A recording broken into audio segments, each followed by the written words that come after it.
Sometimes in history, there's this magic moment. Somebody appears on the scene and everything changes. I am with you. We've never seen anything like this. I will fight for you. This was a man who's met his destiny. And I will win for you. He said he was saved by God in order to make America great again. His victory was the greatest comeback of all time. You're watching history, so buckle up. I don't think the American people have ever seen this before. A government that has moved this quickly and a president that has done so much when it comes to the border and energy and major investments from other countries. It's like warp speed. 47's on a hot streak, bringing head-snapping change to Washington, overwhelming the system with a volcanic eruption of action. Trump has a mandate from the people, and he's using it, and they're just getting started.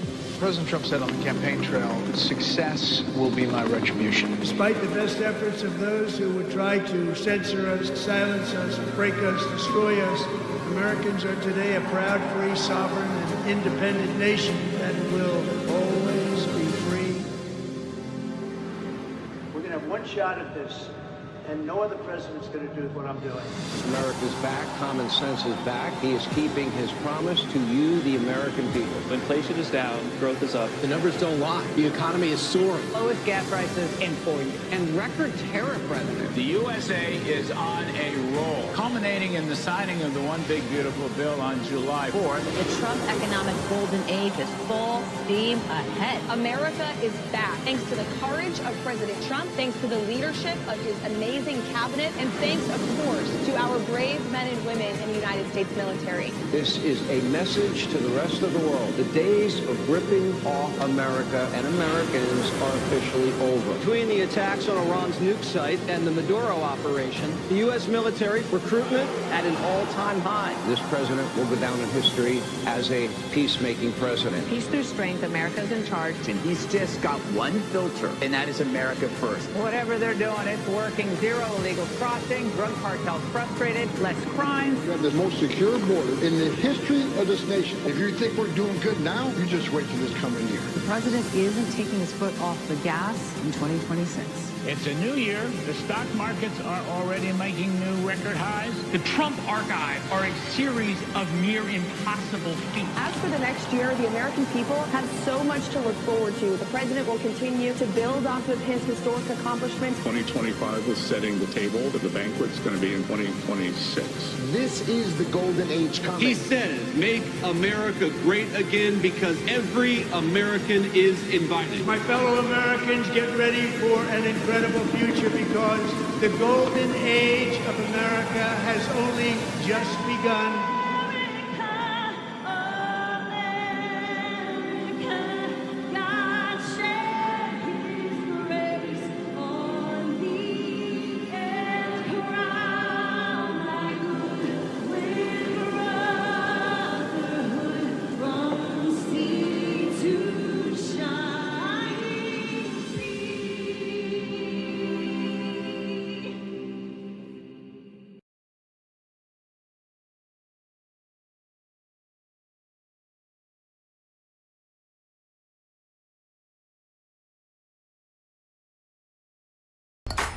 With over 50 years of expertise, keeping you hydrated is kind of our thing. The Watermelon Hydration Smoothie is back at Smoothie King.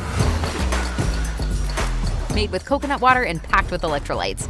We design each recipe from the ground up, working with our nutritional experts to balance nutrients and flavor. Only at Smoothie King, Facebook the best now, kind of so delicious. That's good for for all the people that watch on Facebook.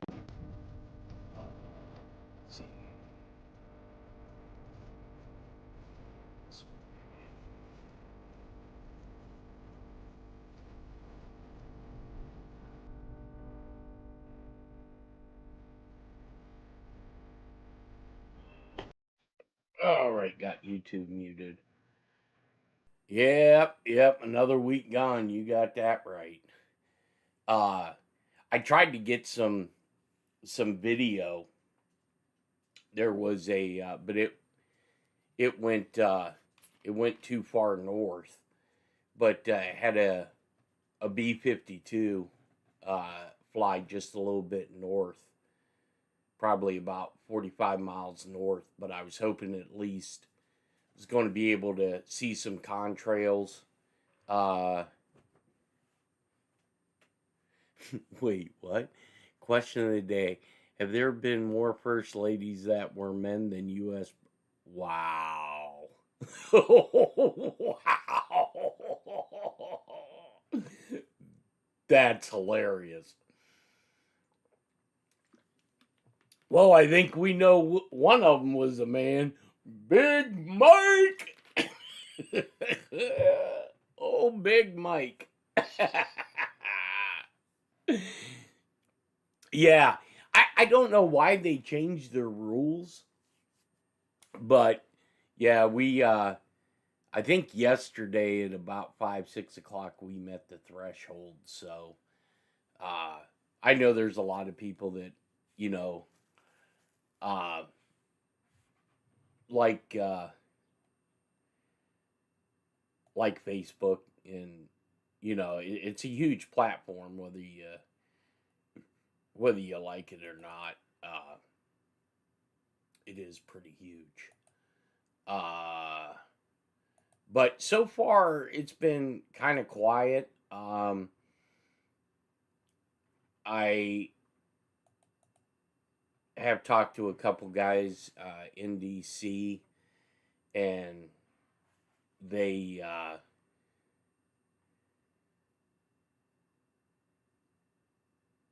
they get the feeling that something very weird is in progress. They don't know what, but they definitely. The one told me he's getting the mic is low. Oh, the hunter. Let's see.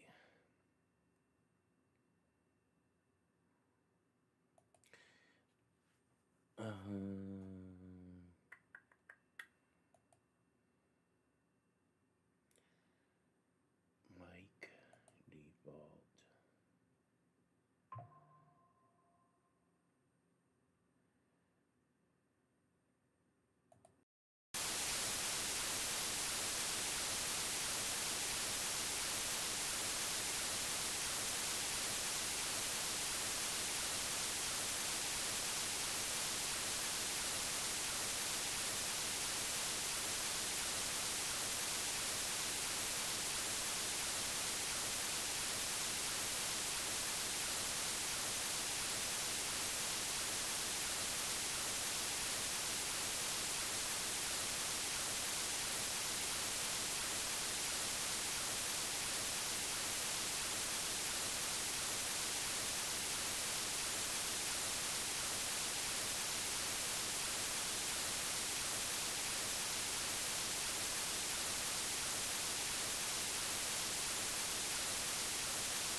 See if that's any better.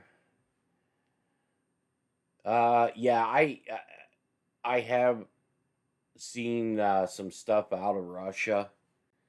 Let me just check. I gotta turn the channel on the one screen here, so.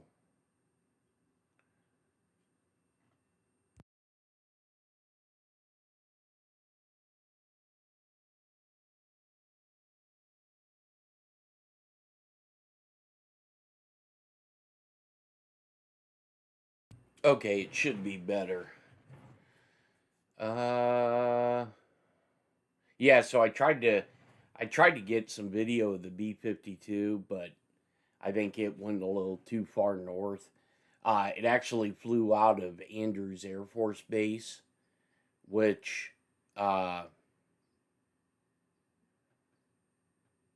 is interesting to say the least. I mean, I'm not too familiar with them flying them the B-52s into there, but I mean, you want to talk about a show of force. I mean, those things are just so damn big. Craig, do you have that song stuck in your head yet?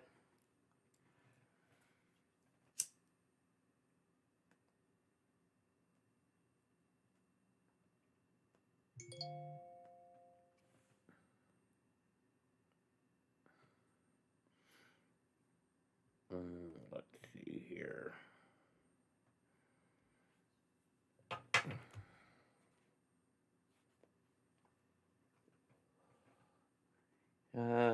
Did you see the 7-2 ruling from the Supreme Court federal judges cannot make nationwide injunctions? They can only apply to the individuals who brought the suit.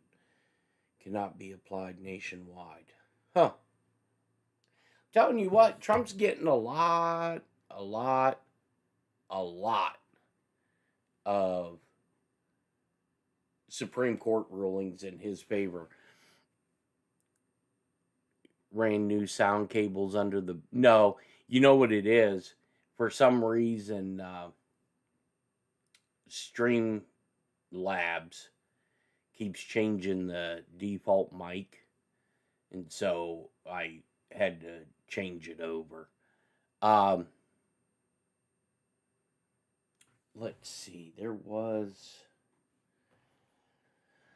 Oh, yeah. So I seen the thing with the White House. Somebody had put it in there, Echo, where they say like aliens are among us. You guys do know what that means, right? They're talking about illegal aliens. I thought it was kind of funny. They're all amongst you, and they're coming from everywhere. That's so awesome. People are in a panic. They're like, oh my God, we have lizards among us. No, they're talking about illegal aliens. Let's see.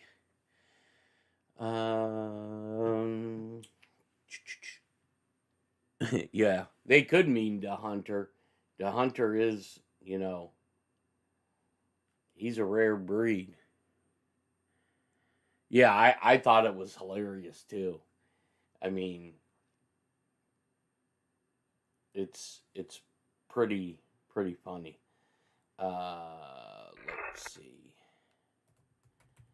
Yeah, I was really hoping hold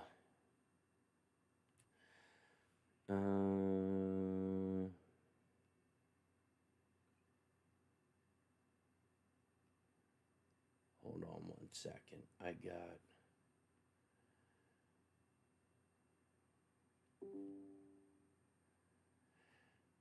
All right. So I got a text here. It says, Trump has been moved to Situation Room to make the final call on the Iranian peace deal after naval blockade of the Straits of Hormuz has been lifted. That ain't... I hate to break it to people. I don't think there's going to be a peace deal over there. Then the remaining mullahs, they can't let go of power.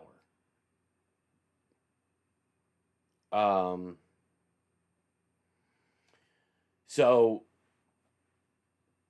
I guess there was... I don't know if it was public or not. I'll have to look and see if it was. But it looks like Pam Bondi has thrown Todd Blanche under the bus over the Epstein files. So that's going to be interesting. And from what I gather, I wasn't in the room, don't know for sure, But I don't think Dan Bongino cared for her too much.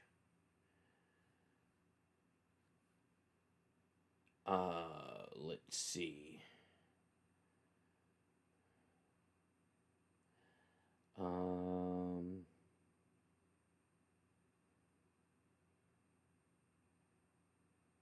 Yeah, and then I seen Disney is in a lot of trouble. They are now laying off a shitload of people. And I don't think it's going too well for Disney. Let me see what happened to.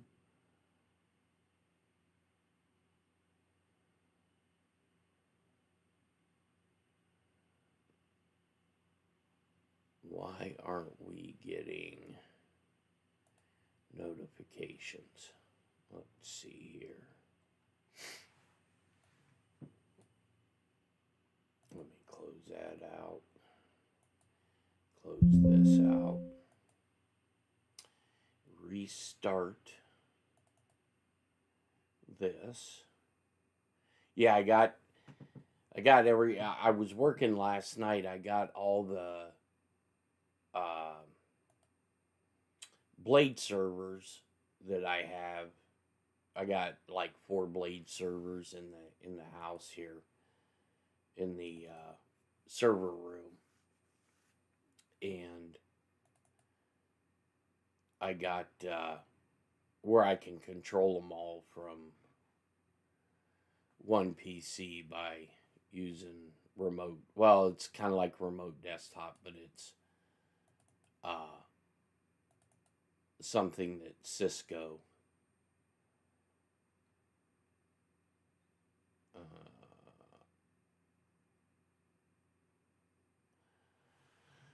let's see, it says it can't connect to Facebook. So let me check. I may have the wrong connection.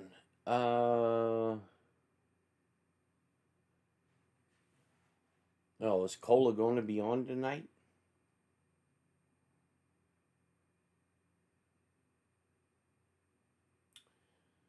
Let's see.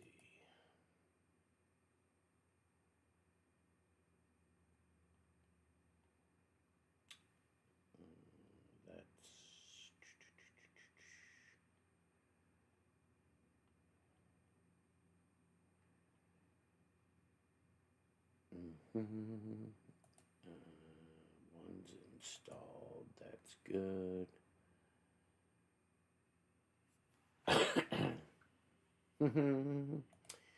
I have to see where.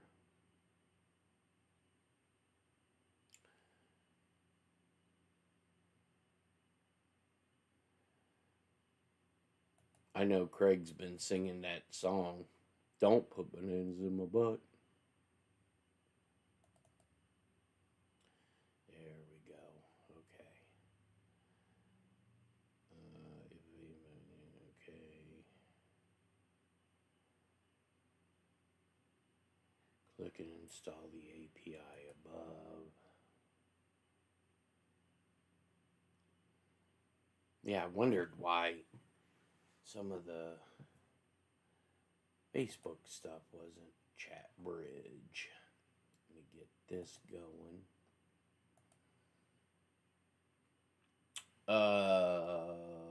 Yeah, somebody was asking me earlier, and I haven't heard any more about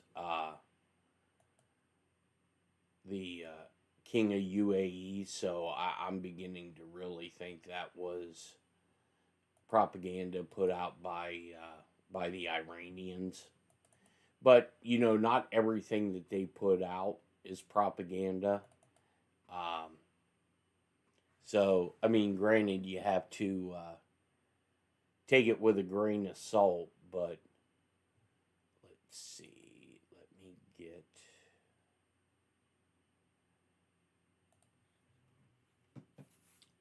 yeah, so it took me a minute I had to go back and actually read some notes when I was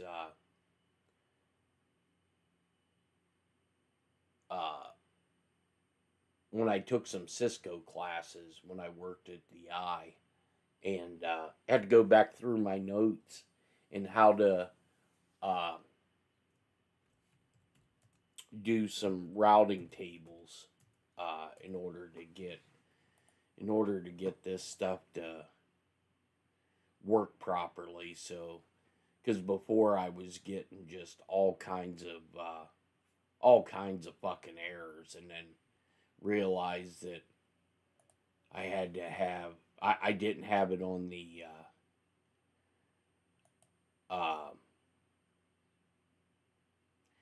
let's see, install. Okay, next, connect. Let's see if this works. Connect. Continue. Reconnecting. Reconnect. Connection successful. So, let's do next.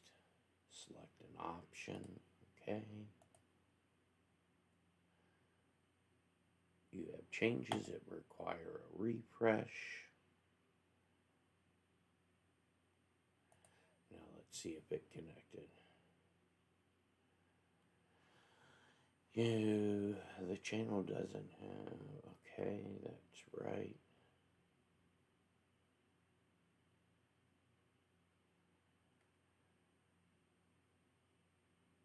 Now, let me go here.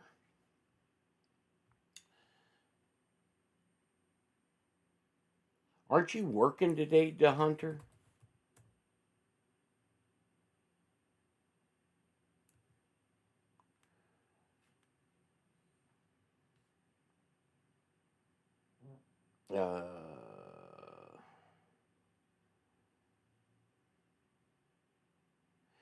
Oh, let's put this up. Let me get to studio mode. They have a live camera.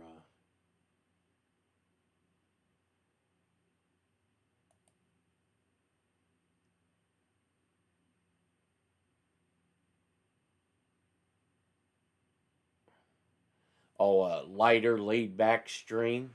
So it's going to be a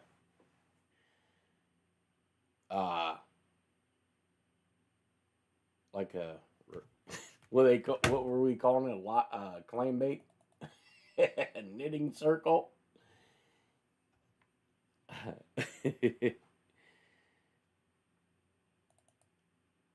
No, let's see. Boy, they got a lot of fucking Capitol Hill police. Let me get this typed in here. CUY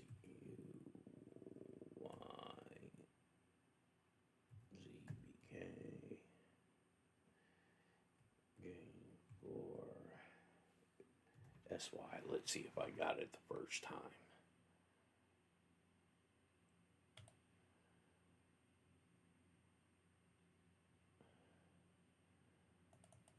Must not have, because it didn't pop up.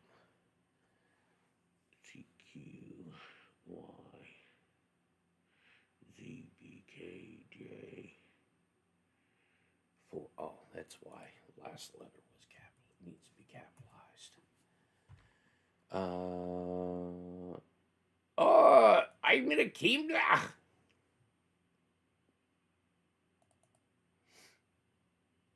All right, let's see here.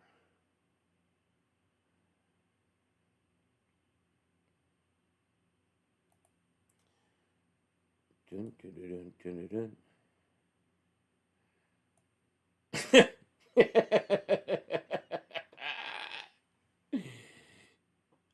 Oh, I No, but rumor out on the street is the hunter has been BK capital J. Oh, or J. That's why.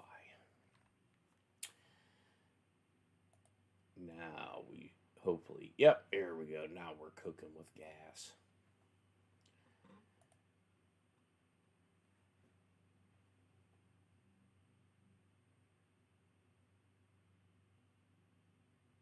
Come on.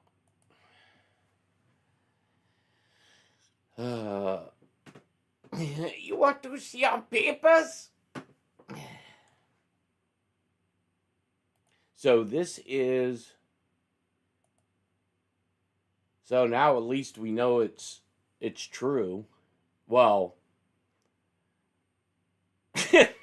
during... Yeah, that would be... That would be messed up doing it on your... You know, because he had a... he had a habit of... doing some wild shit on his live streams. Either that or swat himself.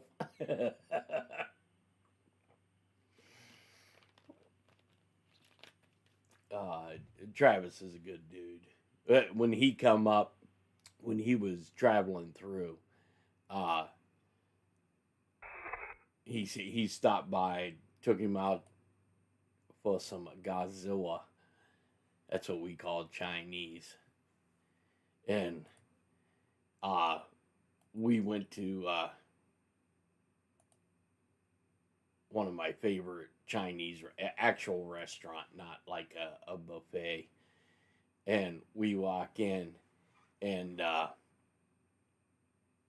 Travis asked the one of the owner's daughters if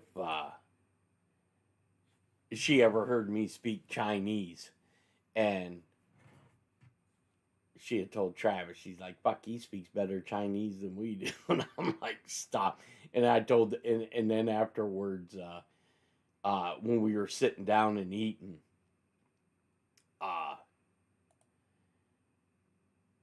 I was telling Travis, I said, yeah, I said, their mom is always trying to get me to marry her, her granddaughter.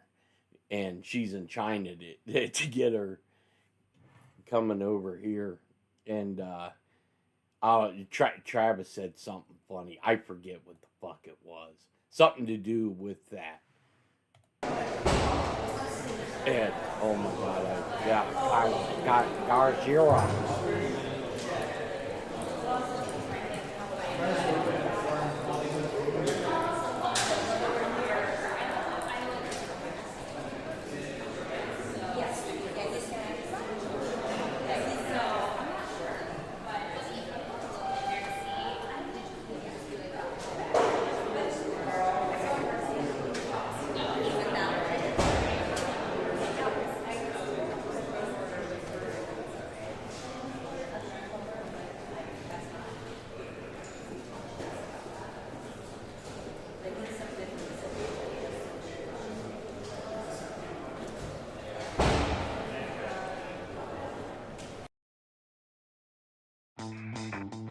You sell on your website. Yeah, Amazon, this is, I believe this is in the We ship your Rayburn orders, building. powered by Amazon's trusted logistics network. With real-time tracking, even on weekends. And that's trusted by your customers already. Ground shipping for your business by Amazon. Amazon Shipping. You sell it, we ship it.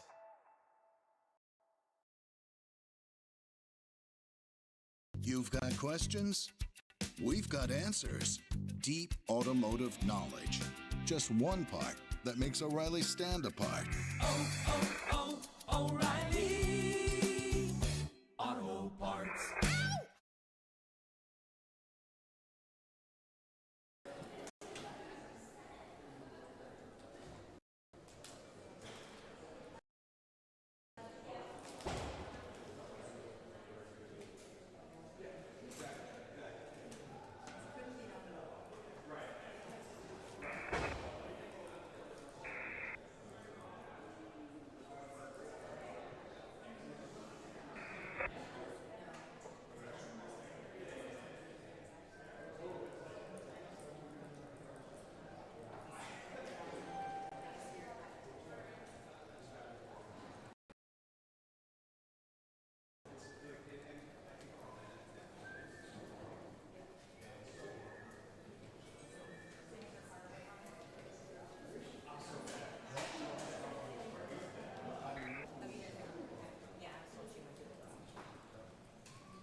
Yeah, when I had him up at the warehouse in the showroom floor, it was funny. He was like, "Dude, how do you know what the hell any of this stuff does?" I'm like, "Yeah." I said, "It's definitely a lot of shit."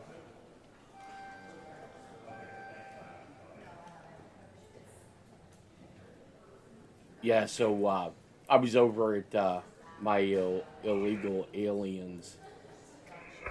They're not illegal, but that's what I call them. Over at their house, and their only son, he just got out of school yesterday, so the school's last day was yesterday, and so his dad had gotten the pool ready because his birthday is tomorrow, and so I was over there, and I was telling him, I was like, "Hey," I said, "I'm gonna go over and put on red shorts and red pants, and I'm gonna come over here and I'm gonna jump into this pool like Kool-Aid, and all the water is gonna go out of the pool." Of course, he had zero clue who the hell Kool-Aid was, and so I had to show him like a YouTube video of Kool-Aid, and he told me, he was like, "Well, now keep in mind, he's 5 years old. It just amazes me how smart kids are." And he told me, he was like, "Well, you're not a resident of this house, so you don't get to go in my pool." And I'm like, "Oh, okay, well, maybe I'll go to my own pool." And he goes, "Well, maybe you should go to your own pool." And then his mom heard him, and she said, speaking to him, and because he's bilingual, I mean, naturally they're Honduran, but she was telling him in Spanish, that wasn't nice. And then it was so funny. So her mom is up here. She's spent 6 months here and then 6 months in Honduras to keep her visa, updated. And she normally comes in the winter time, because she likes it cooler, and where their farm's at, I think is pretty, I could be wrong, I'd have to actually look at a map, but naturally it's closer to the equator, and it gets hot as balls down there. And so I'm over there, and I have Panda with me, and Panda's just all over her, and she's 80, and she was worried about, Panda scratching her, and so I'm holding her so Panda would calm the hell down, because anytime, yeah, I'll tell you what, that damn Thai and chicken, or Thai chicken and noodles, oh my God, that shit was so fucking good. I mean, it had a lot of kick to it, but my God, was that shit good.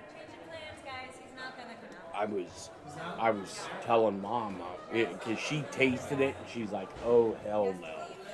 Because my mom cannot do spicy food. And she goes, I'm going to eat something else. And I was like, I'm sitting here eating this, and I could feel the sweat on my forehead. I was like, holy shit. After I get done, I might have to take a damn shower just to cool the fuck off. And but my God, is that stuff, that I was not expecting that to be that good.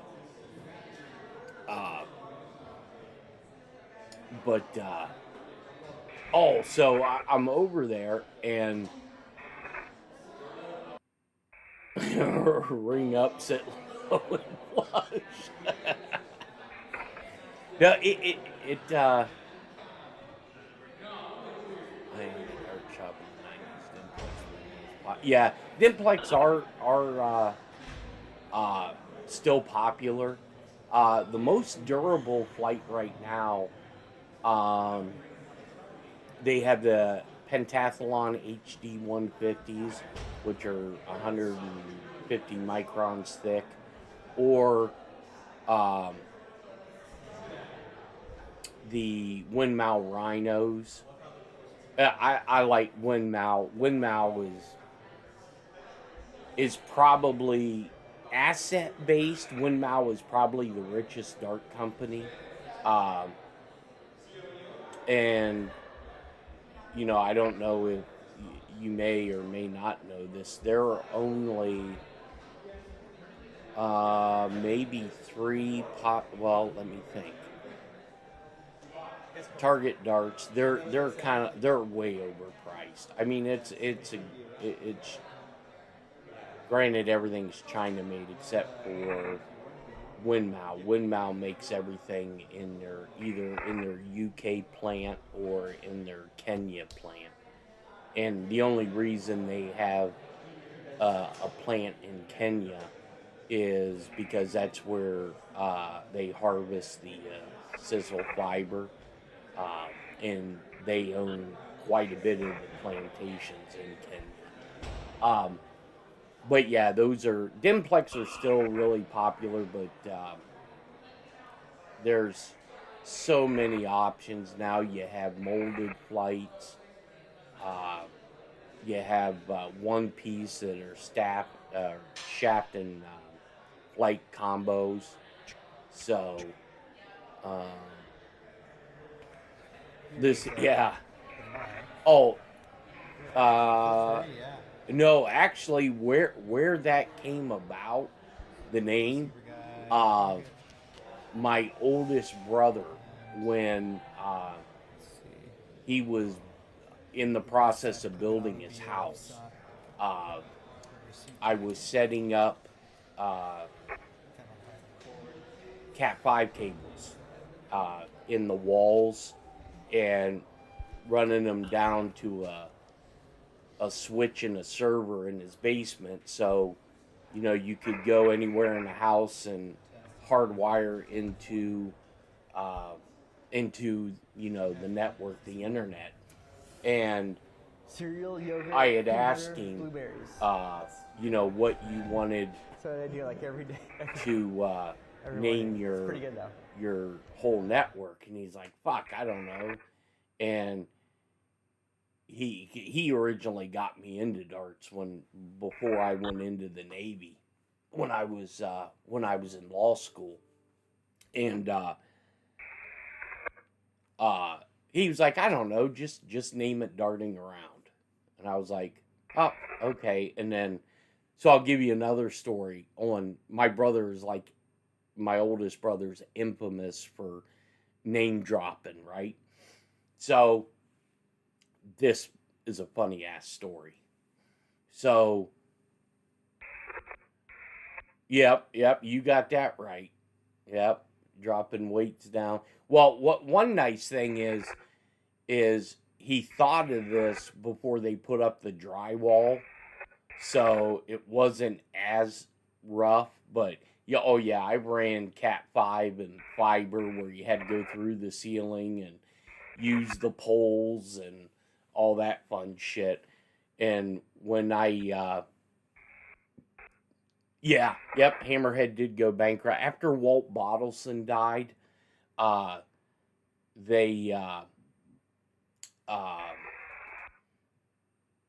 The kids inherited it, and they had no interest, and it went downhill quick.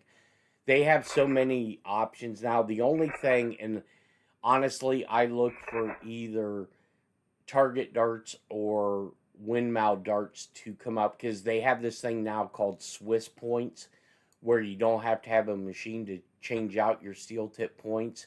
They screw in. And actually, there was a guy north of us he was a CNC guy, and he developed a dart where you could screw in your own points. Well, Target Darts, and he had patented it. Target Darts paid him like, I think it was like $3 or $4 million for the patent. And I know his first name was Dan. He was a goofy fucker. I know when he first when he first come up with the concept, he had approached us and said, "Hey, you know, would you want to carry this product?" And I was like, you know, he laid out what the price was and all of that for the customer, and then I said, okay, so what would our price be if, you know, we bought $5,000, $10,000 worth, $20,000? Well, it'd be the same price. I said, wait. I said, you expect me to buy a bulk of this stuff to resell it, but you're going to charge me the same as what you're going to charge regular customers. So basically all I'm doing is moving your product, and there's no meat on the bone for me. Well, yeah, I'm just trying to get my name out there. And I was like, well, get your name out somewhere else, I guess.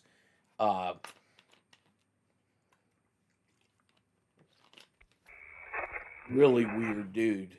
I think his name was Dan Young, now that I think about it. It was called Balance Point Darts, was the name of his company that he named it.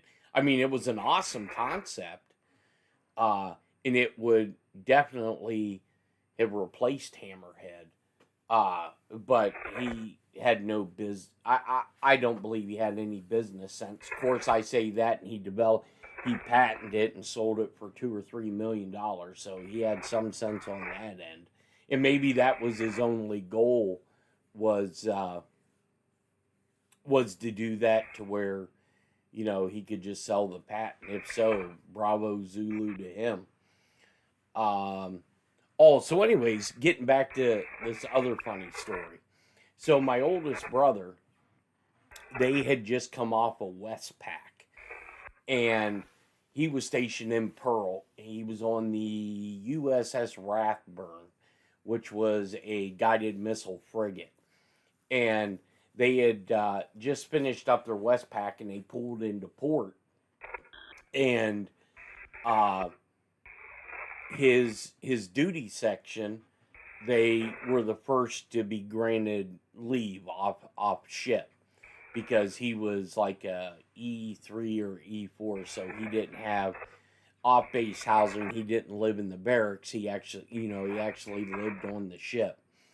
And so they went down to Waikiki, and naturally they all got fucking blitzed.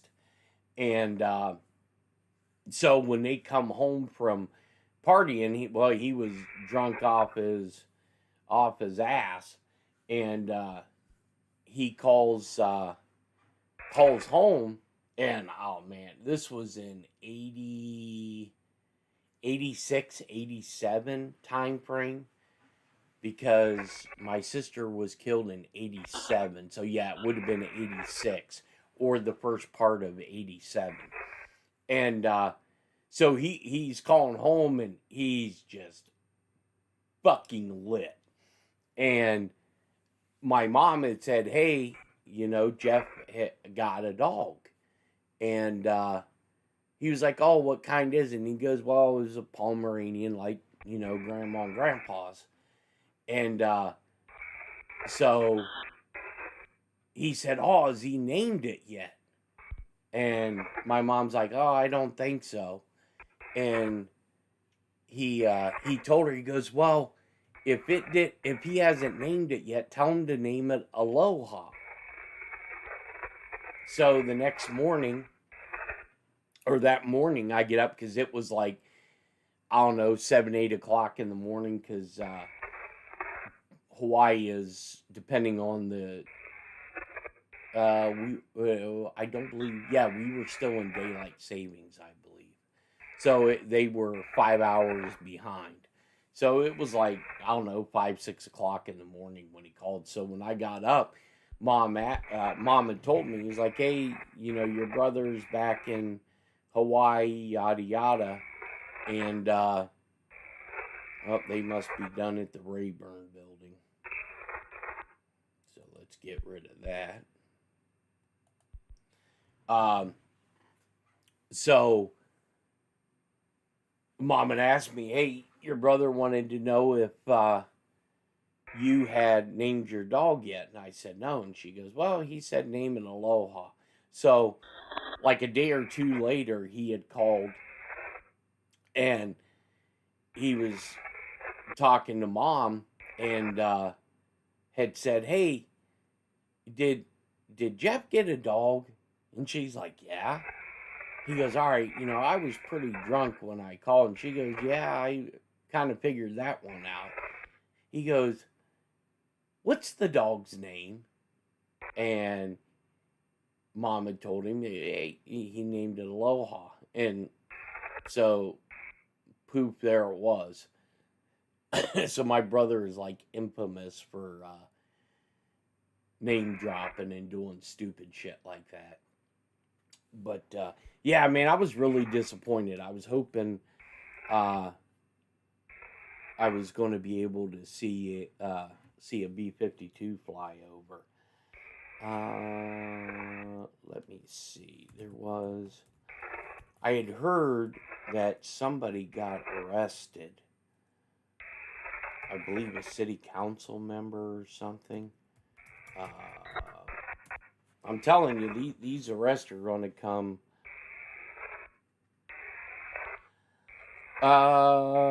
Let's see.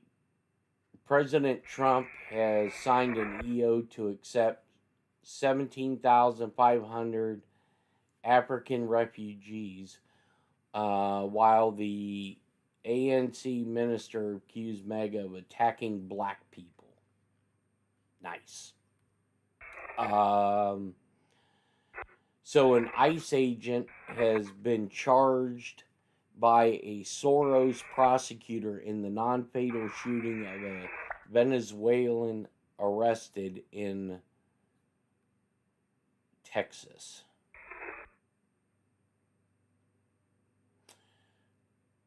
Oh, and if you guys, I haven't followed it. I've seen snippets of where Jill Biden has claimed that she thought that Joe Biden had a stroke during the 2024 debate. And her own staffer come out and said it was bullshit.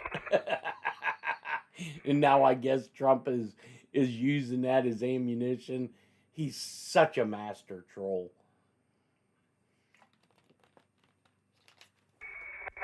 Let's see here. Yeah, I tried to get Panda to go into the pool, but she'd walk all the way around the pool on the edge, and then she'd stop and she'd look in it, and eventually I think she'll jump in it. So there was a judge that has been suspended for attacking white people in Tim Walz panders for George Floyd on Memorial Day. I'm telling you, I think we're going to see that. I think, the more rational thinking Americans, the people who are more level-headed are getting fucking sick of it.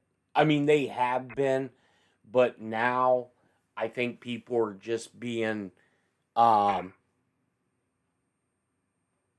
yeah, the shag ruckus. Oh yeah, somebody was getting busy. Getting busy in chambers.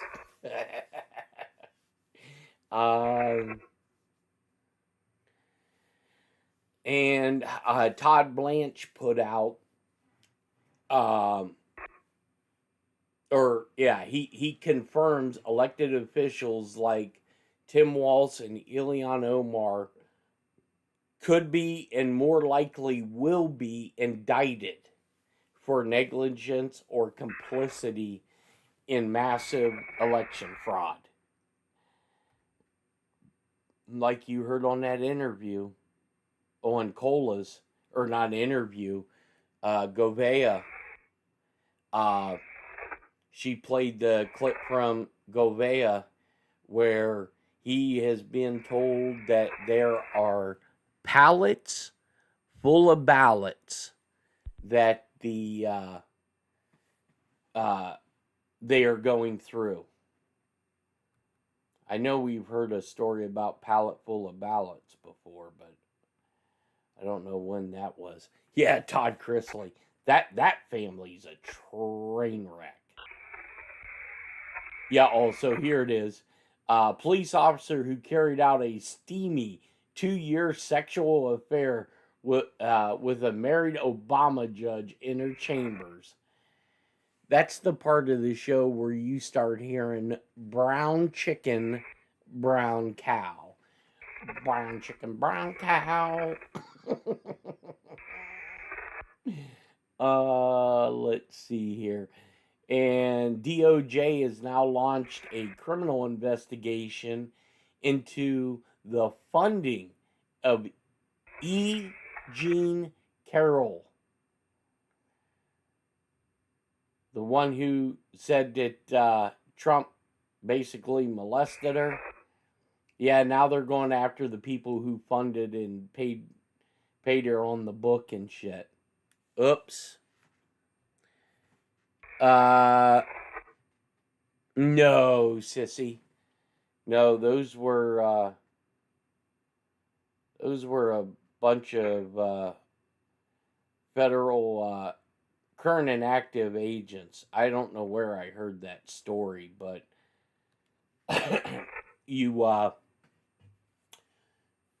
when Dan Scavino starts putting it out, and there's probably a little bit to it.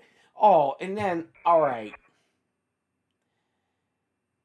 What is the deal with, I haven't seen it.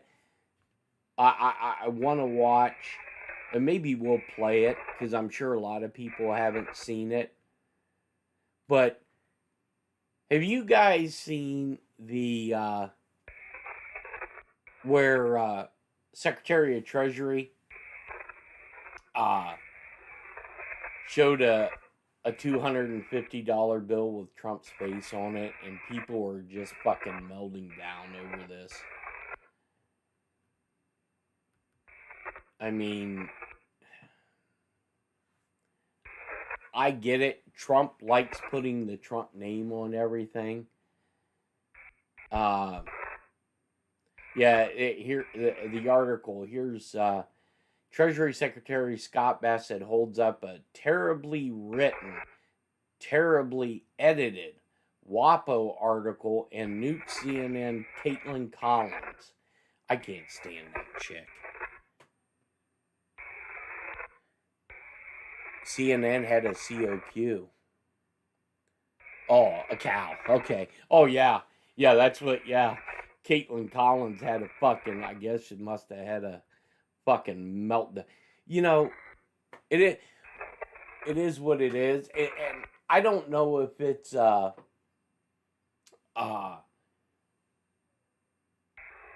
something that was written by Congress. Yeah, I remember the $500 bill. Yep. I remember when I was I was probably only 7 or 8 years old. My dad had a couple of those, and I thought it was fake. I thought it was like Monopoly money.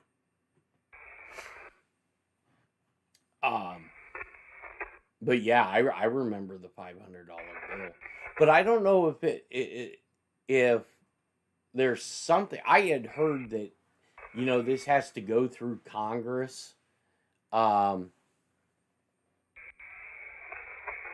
yeah. Yeah, her house got raided. Not only that, Jason, but she had $2 million in cash. $2 million in cash. Oh, is it over 14 million? Oh, shit. Yeah, the initial reports I heard was like 2 million. You know what's going to be interesting is when they release the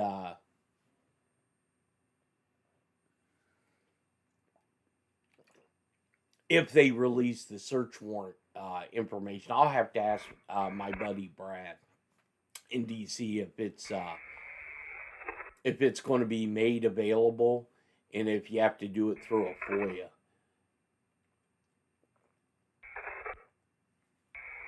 And I'm sure it's going to be heavily redacted because they won't be able to. My guess is it probably went through a FISA court because they don't want to disclose the sources and methods on how they learned about it. But my guess is it's through a whistleblower. I mean, are you guys seeing all of these fucking whistleblowers that are coming out now? I mean, my understanding is, well, I know for a fact they have a whistleblower hotline at Justice, but my understanding is they have been getting so many fucking phone calls on this tip line that they had to bring outside people from other federal agencies to come in to work the call center because they're getting so many calls. And then yesterday I seen a clip. There was a raid that happened in a city, and it was over the election nonsense in 2020. And they raided somebody's house, and I seen, you know how the agents, they wear bulletproof vests, and well, even the local, mostly the sheriffs, that's who they utilize. They have the Velcro on the flap jackets. They have the Velcro to identify where you can put like your badge, the agency that you're with. They had a IRS-IC. So I'm gonna have to look and see what the IC stands for, but I think this is all these IRS agents that they were hiring during Biden administration, and everybody thought they were fucking going to come for everybody's shit.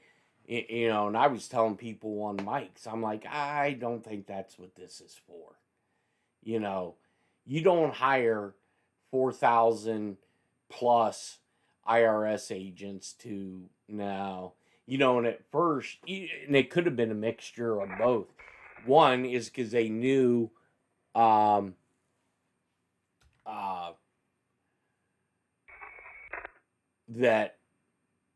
this whole Doge thing was going to happen, because I think that was all part of, quote unquote, the plan. But I think they've used a lot of these IRS agents, because I don't care how much you use AI, you're still going to have people physically looking at shit. And, you know, with all the documents on all these raids that have been pulled out, you could scan, use OCR, scan stuff into it, have AI go through and read it, but AI that we know is in its infant stage. And you will probably have a lot of errors. So that's why, you have to have human eyes to look through it. I think it was a mixture of that and actual arresting agents at the IRS, because when they were doing that raid, I probably seen about 5 or 6 IRS IC agents, which, like I said, that kind of shocked me. Oh yeah, about CIA.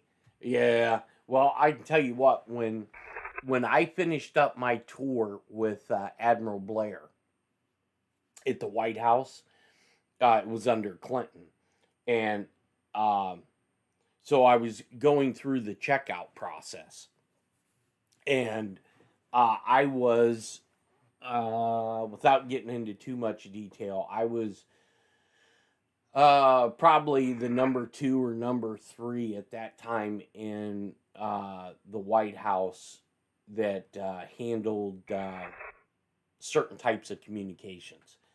And so when I was going through the checkout process, my last on the sign-off sheet was Admiral Blair. And so I had talked to his aide, and I said, hey, I'm on my last section of my checkout before I go see the Secret Service and turn over my credentials and my badge and all that to get into the skiff and all that other fun shit. I said, so I need to set up a time to meet with Admiral Blair. And so he was going, his yeoman was going, which is funny because he was a yeoman, but he was a 1-star admiral. It was like, wow, dude, you're a 1-star admiral, but you're a secretary. But hey, a 1-star is a 1-star. So they had set up he had set up an appointment time, to where I can go and check out. So we had met in his office over at OEOB, which was right across the street from the I always get these mixed up, the West Wing entrance. And so I'm up in his office, and he had asked me, he said, hey, what are your plans? What do you want to do? And I said, well, I know my with the Navy, they've already given me options because of the Hart incident and the other shit that happened. They said I wasn't deployable anymore. And I couldn't go and do direct support subsurface. I said, so I'm really kind of limited. Either I'm going to be stuck at Naval Security Group or, doing direct support surface, or being permanently PSD to a surface vessel, which, at that time, I was like, well, it really don't matter. Any 3 of those options would have been fine. And he says, well, if you want to go to a security group, you name the security group that you want to go to, and I'll make it happen. And I was like, well, I said, Bad Aibling's a good one, Savannah Seika. I said, I don't want to stay in Hawaii. I don't want to go back to Hawaii. I fucking hate Hawaii. And one, the reason why I hated Hawaii, I mean, the weather's awesome. Trust me. I mean, if you, anything with water is fucking awesome. But the truth be known, Hawaiians are racist. I mean, they are. They call you haole. They don't like, and this is, the natives. They don't like the military being there, even though we're like 80% of their fucking income.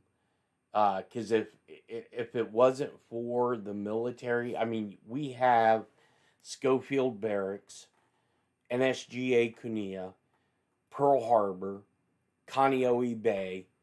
You have NSGA Wahiwa, which is a big Wooling Weber site. It's all over the place in Hawaii. So other that and tourism, I mean, Hawaii would be a fucking ghetto. I mean, it really would, because of the amount of money that the military brings into their economy is just fucking ridiculous. Because on the 1st and the 15th of the month, Waikiki is jam packed, because you got, the military that got paid. They're down partying, eating. So, the business people, they love it. But, the natives, when you go to Hawaii and you start doing your NDOC, they will, at the time that I went through NDOC, they tell you anything ending in WIA, stay away from at night. Like Wahiwa, anything like that. He goes, and they tell you, back then, you didn't hear every 20-second racism this, racism that. But they specifically had stated, Hawaiians don't like you. They do not like whites. And they just flat out told you. Even some of the Samoans and shit that were in the military, they'd say, no, they don't like you. So stay the fuck out of there after dark. Don't go there.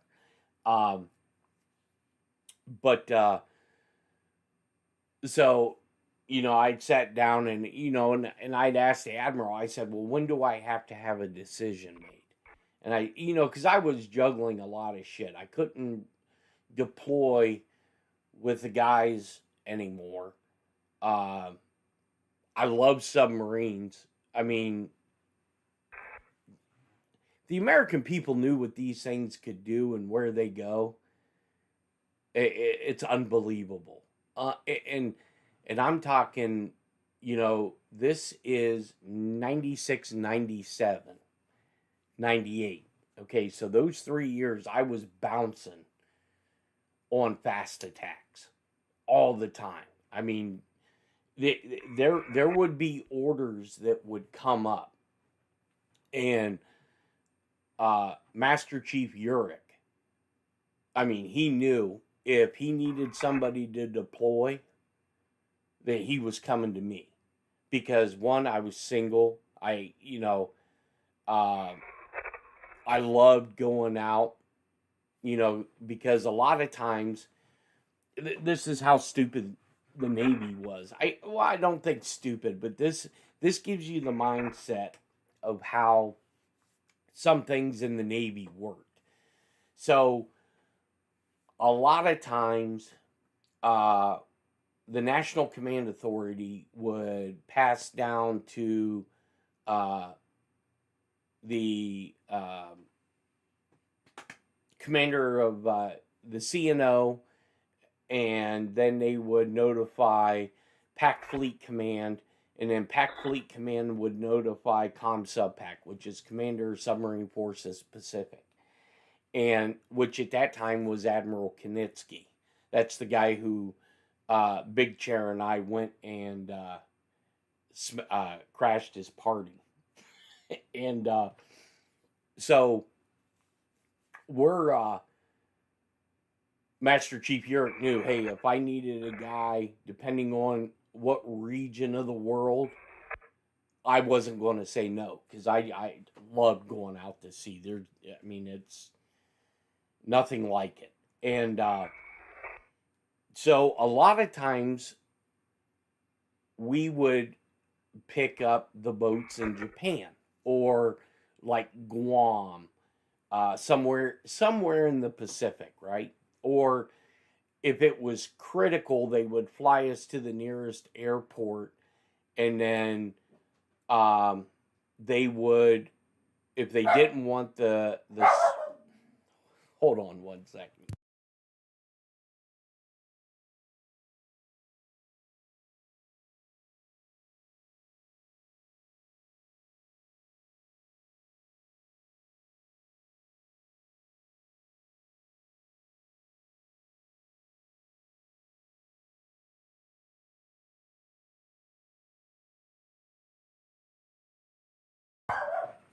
Right. The HVAC guy come down the driveway to go do the maintenance on the guest house. So, or, I was trying to think where I was at with this story. Or if it was critical enough, they would actually, they'd fly you to the closest airport. Yeah, it's probably getting their flight hours in, Kelly. Before, like Kathy said, to get in their required amount of flight hours in for the month.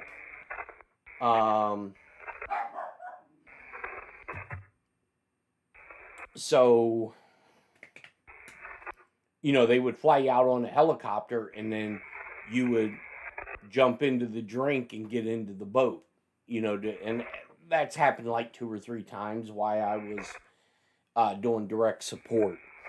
And, but the one time there was a not so much critical call up, but it was a critical call up for direct support guys. And, I was on the watch floor, and I was working a section, copying Morse code and doing some other signal stuff. And it must have been when I was on afternoons, because I remember Master Chief Urich walking onto the watch floor, and the pause I was sitting at was right at the ramp of one of the doors where you would walk up onto the watch floor. And Master Chief Urich looked over to the section I was working at, and he seen me, and he pointed at me. He's like, "Here, come here." And so I clicked on the reel-to-reel recorder, and that way, because I was listening to a target, and so I recorded it. That way, when I got done with the conversation, I could go back and listen to it and see if there was anything high priority or whatever that I needed to shoot off to NSA. So he's like, "Hey, Com Subpack called. We got to run. If you want it, you got to be packed up and ready to go within 12 hours. I need to know right now because we got to get your airline tickets from PSD." And I was like, "Yeah, hell, let's do it." And so Master Chief went to the jock and notified the jock. The jock is the Joint Operations Center, and let the butter bar know that he was removing me from the watch floor, and that I was going out on a DURSUP trip. So I go up to his office, and he's like, "Okay, go back to your place, get your bags packed. Then, the shuttle driver will take you over to Pearl, to PSD, get your airline tickets, and have a good trip." So I went, got all my shit ready, my sea clothes, got everything ready, because you keep, when you do subsurface, you keep separate clothes, because you have that chemical smell from the aiming that gets embedded in your clothes. And so got everything ready, packed up. The shuttle driver took me over to PSD, and I still don't know where I'm going yet. He never said. And so I get my airline tickets, and I fly to Yokosuka, Japan, which was, I think it was like a 10-hour flight from Honolulu to Yokosuka. It flew commercial. And so land in Yokosuka and get off the plane, and, get off the plane. There's this fucking guy holding up, this Japanese dude holding up this sign with my name on it. And so I'm talking to him. He goes, "Yeah, the shuttle bus is delayed to take you to Yokosuka Naval Base because there's a huge accident. And I was like, okay. He goes, so, you know, you can, whatever you want to do, just hang out here. They'll come in and they'll announce it on the PA that your driver's here, or the shuttle bus is here. And I'm like, okay. So there was me, Brad Abramowitz, and then 2 guys from Acoustic Intelligence, and then a guy from the CIA that was with us. And of course, I knew Brad was going with me because when he lived in the next apartment over, and so we had gotten, and there was some linguists with us, which I don't want to say what language because then I'll just kind of disclose where we were going. But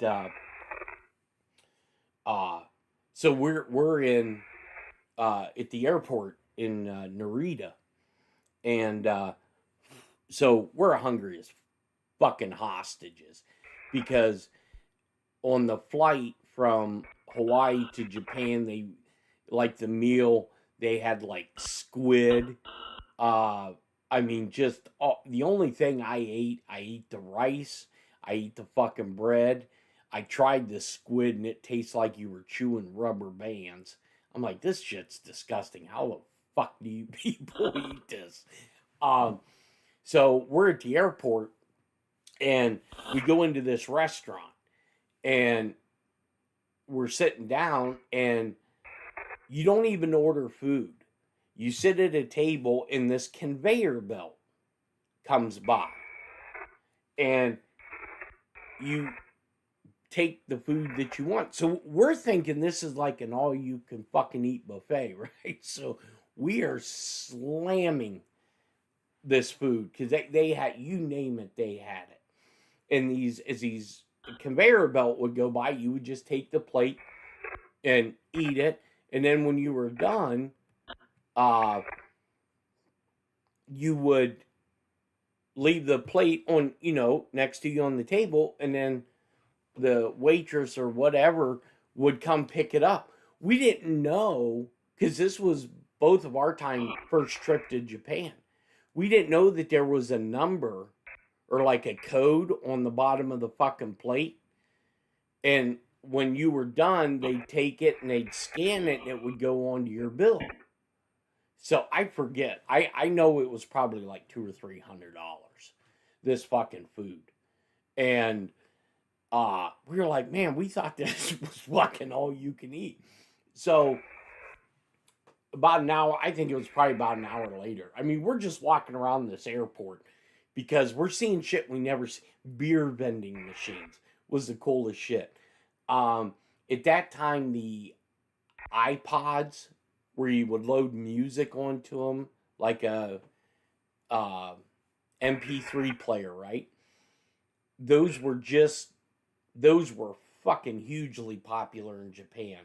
And I don't even think at that time, well, we had them, but they were bigger. These were like small, and they held like 4 or 5 times as much. You could get that out. You could buy anything you wanted out of a vending machine. We're just fascinated. So, shuttle bus driver shows up, and we head down to Yokosuka Naval Base. And when we get down there, we go check in with the quarterdeck, let them know that we made it. And then our chief sends a message off to Pearl to let Pearl know that, hey, we're good to go, yada, yada. So we go check in at the BEQ, the Basic Enlistment Quarters. It's kind of like a hotel. And later on that night, Chief comes and he's like, hey, he goes, something happened in Guam, and the boat's in Guam, so we're going to be stuck here for a few days. I'm going to go up to Segru and find out what they want us to do. So in the meantime, you know, they said at minimum we're going to be here 2 or 3 days. So Brad and I, we decide we're going to go down to Roppongi, which is like the party district in Japan.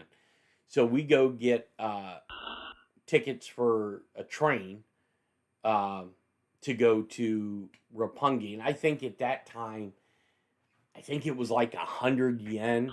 Or no, it was 1,000 yen, which was like $10.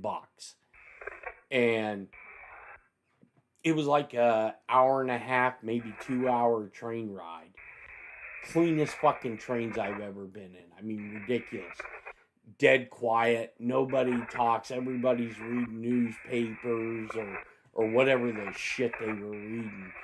And so we get downtown, and Brad said, he goes, keep in mind, I don't drink. So I knew he was going to get fucking sauced. Because he had told me ahead of time, I'm getting fucking obliterated. I'm like, oh, this is great. So we so we're downtown, and we go to these couple nightclubs, and the one, he's like, oh, I want to go to a limey bar, like a British bar. So we're walking through Roppongi, and we find a bar that has the Union Jack. So we're in there, and everybody knows, white dude with our haircuts, yeah, you guys are military. And so we're in there, and he's drinking, and I don't know, I was having a Diet Coke or something. And so we leave that place, and we go to this next place, and it was I want to say it was the first place we stopped was a 10,000 yen cover charge, which was like $100. And I'm like, dude, hold on.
Sound like he got cut off, or he ended quick.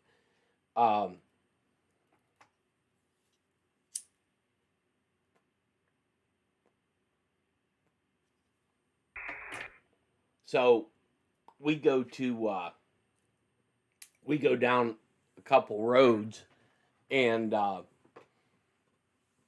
we see all these fucking vending machines, and we're looking at them, and that's where, we thought it was unique that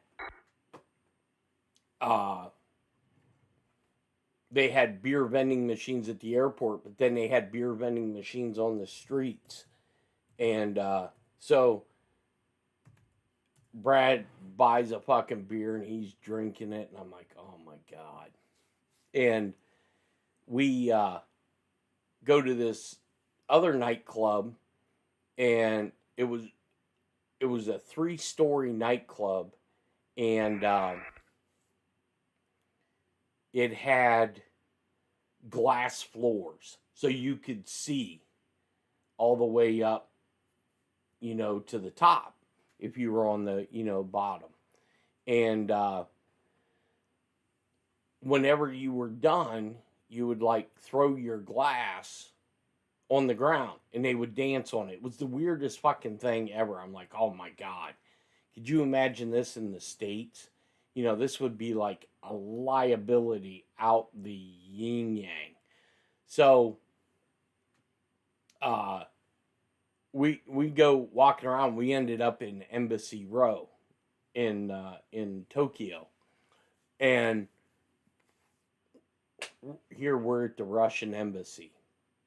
And this stupid fuck, he's so drunk.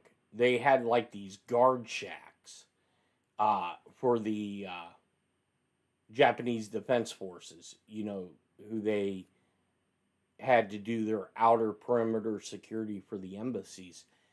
And there was an empty booth. So Brad decides to go into this booth, and they have this like riot shield. And he's out in the middle of the fucking street dancing with this fucking riot shield.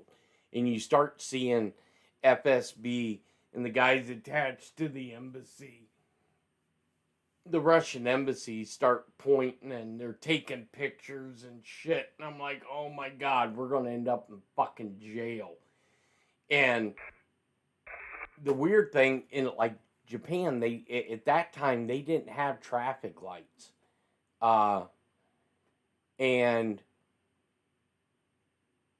they had directional cops. So they had these towers in the middle of intersections, and Japanese cops would be up there doing, traffic. Well, one of the traffic cops seen him doing this shit, and I was like, Brad, we got to fucking go. They're calling the fucking cops. He's like, oh, no, they're not.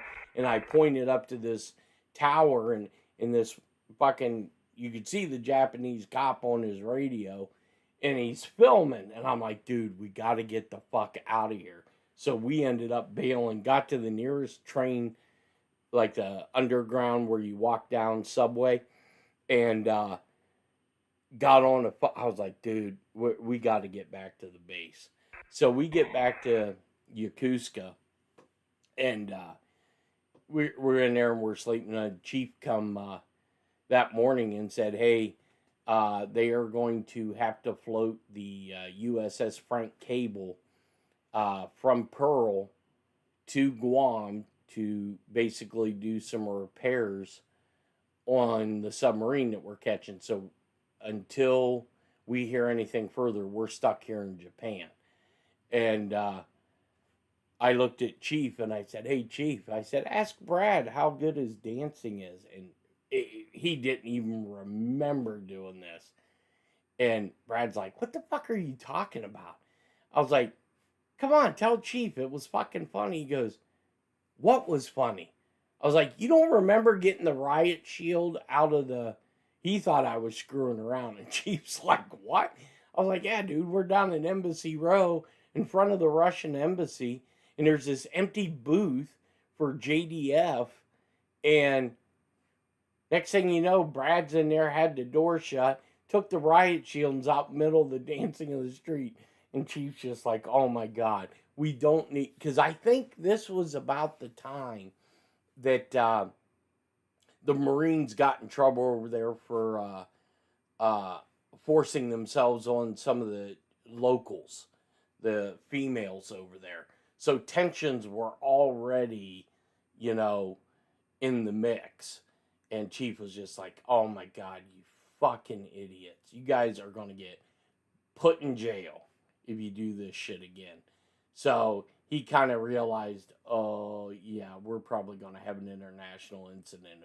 So I mean, there was so much shit you could do on base. It was crazy. But I love Japan. It seemed like they were 10, 20 years ahead of us technology wise. Some of the shit that they had and that you could do is, I mean, the coolest thing I seen out of everything that I seen in Japan was the coffee in a can. That was probably, and I think I may have a couple of them somewhere in my Navy shit. You could, it's like a can of Pepsi, right? But it's all coffee, and you could drink it, just pop it open and drink it, or there was a button, like a push tab on the bottom, and if you pressed it, there was some type of chemical reaction that happened, and when it was done, you'd open up the can and you had hot coffee. It was the coolest shit ever. I mean, that'd be like awesome during, winter for like hot chocolate or something. But for some, I've never seen it here. So, but it is kind of cool. And their postage, like we order a lot of stuff from Japan because there's certain things, in the dart business that you can only get in Japan. And the cool thing about it is, like, when you order stuff from Japan, I could order from like 10 different suppliers, okay? And you create this, it's not, what the hell? I forget what the name of the system is over there. But you create like a P.O. box in your name here in the States, okay? And then when you order stuff from all these stores, it goes to the sorting center. And it has your local Japanese address on it. And so you could order from all these different stores, have it all shipped together in one big box or whatever. And, the company that does it, they charge a small processing fee, but it's like maybe $3 or $4. But you save so much money on shipping. It's crazy. But it's just stuff like that they are just so far ahead in the stuff that they do. I'm trying to see why I haven't noticed any alerts coming up. Let's see. 13:31 starting YouTube entrances. Okay. It says that I want to try this. Test and this should only go to Facebook. Test for Facebook stream. So if there's anybody watching on Facebook, if you see this message, just let me know in the regular, your regular chat.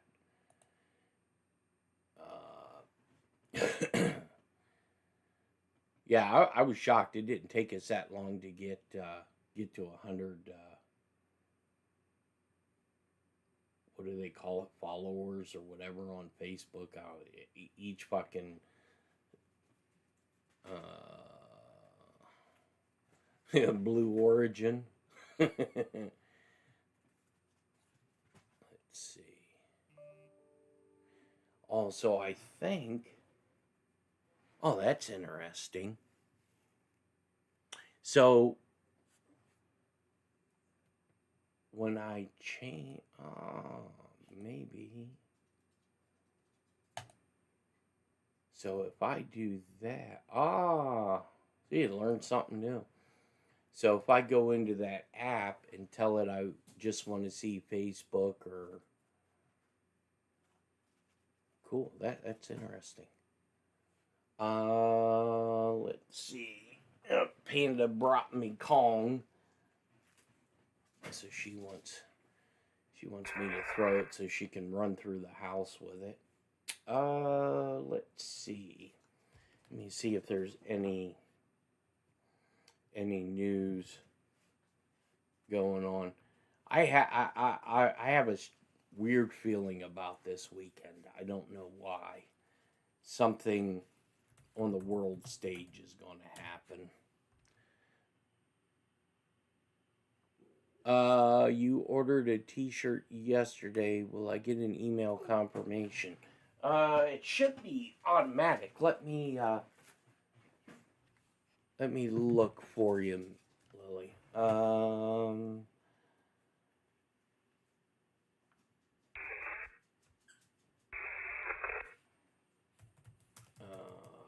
think, let's see. Let me look here real quick. Welcome to the hub.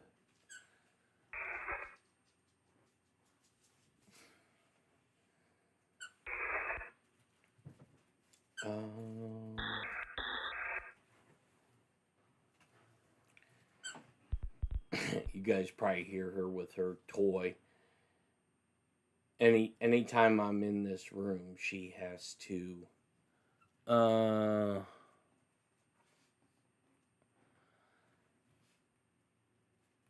see. Let me go to that admin.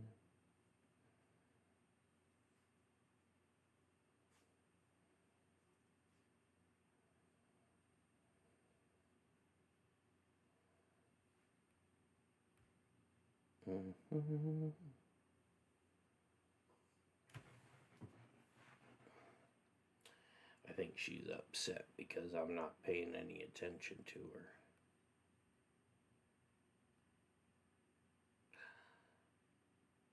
her. Yes, I did get it, and for some reason I wasn't. Okay, yep.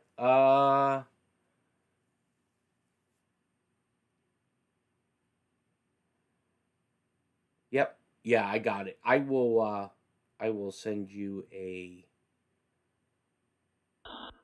confirmation.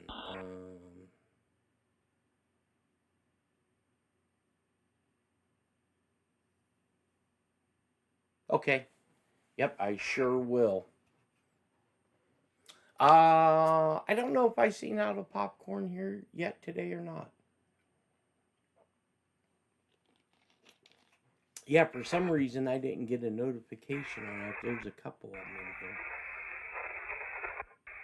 Oh, but I see the shop did. Maybe that's why, because the shop picked up the orders. Maybe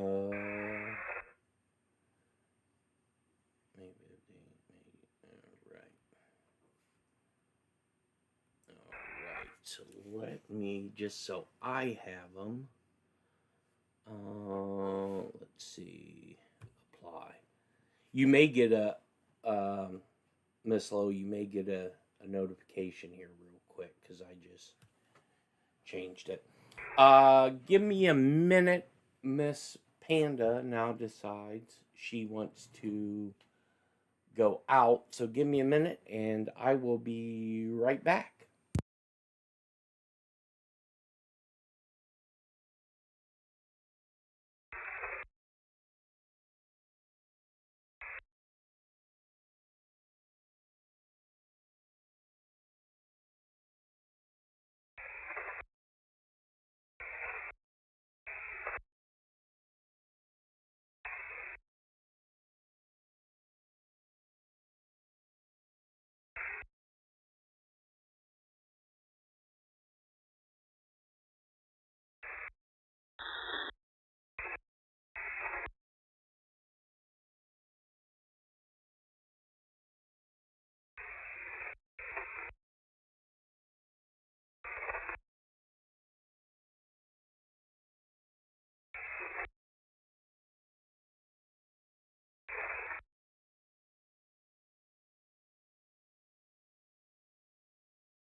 All right, I'm back. She seen her boyfriend, so she had to go outside and see her boyfriend. And then her boyfriend had to come inside and get a treat. They're so ridiculous. Let me see here. Let me see.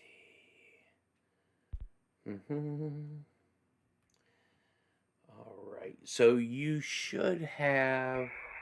Let me know, Lil, if you got a message. You should have. If not, I will have to send an email to the shop to find out. One item. Let me go in here.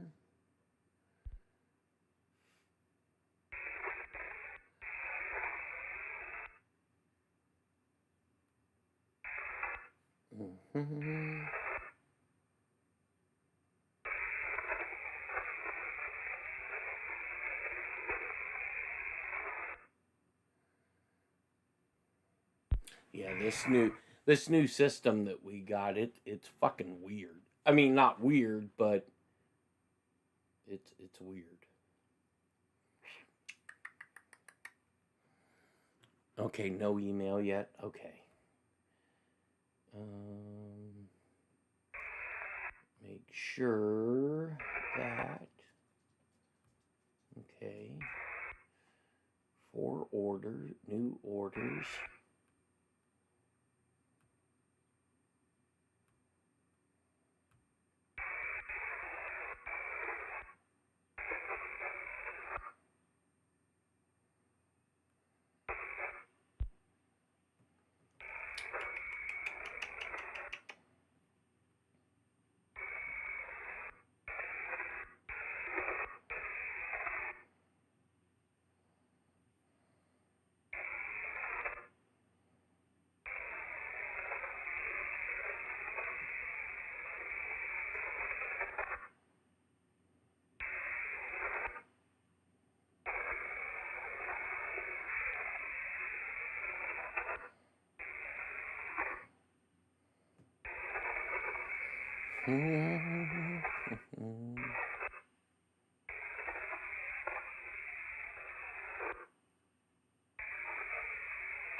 Okay.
Let's see.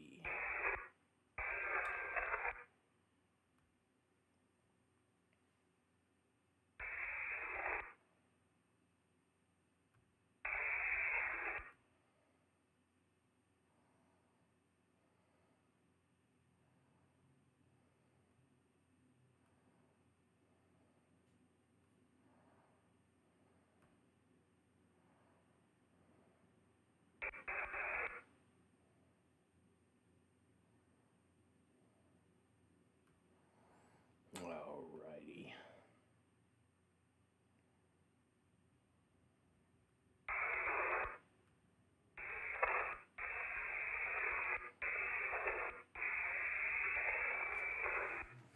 Let me see why I work on this. I gotta learn event list.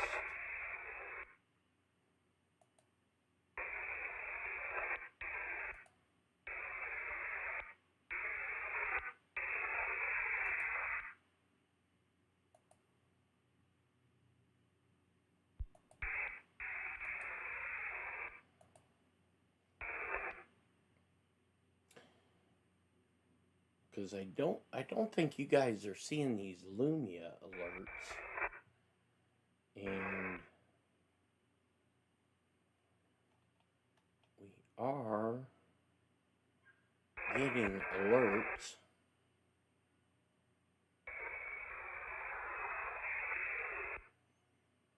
Let's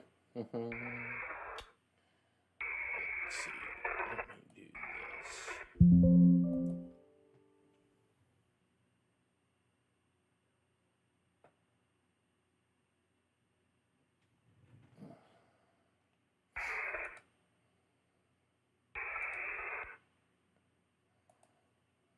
Close that.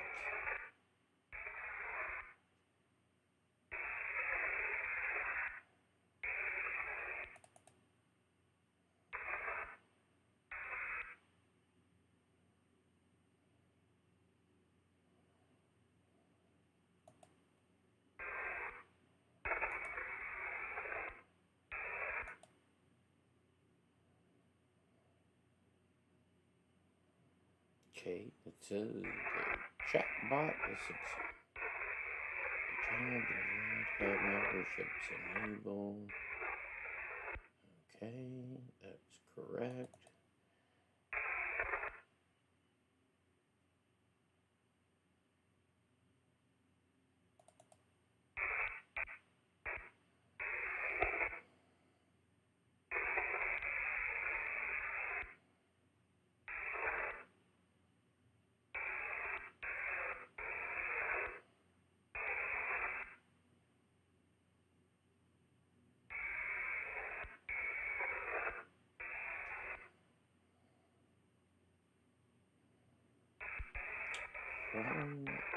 Chrome.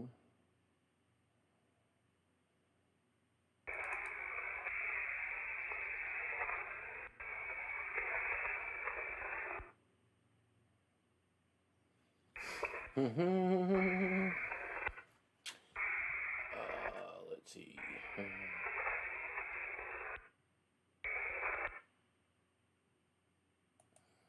Go to Chrome Store.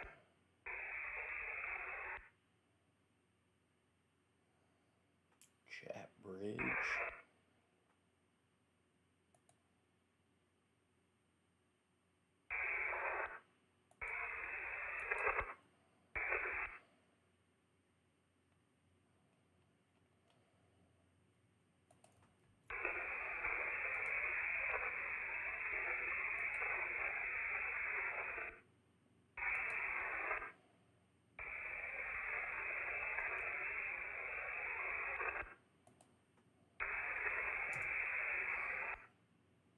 Okay, so Lumia showed up there because it says, hey, he's here.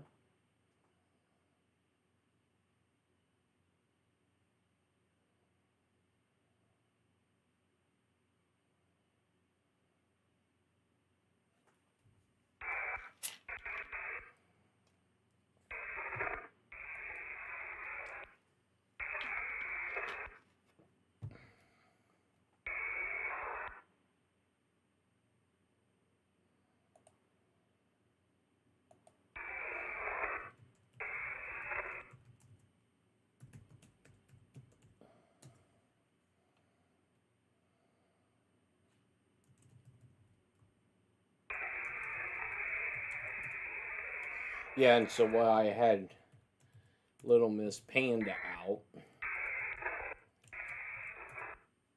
my neighbor's boy, he come out and told me that he is 6 years old today. And I was like, oh. I said, do I get to go into your pool? And he goes, you're still not a resident. I'm like, nice.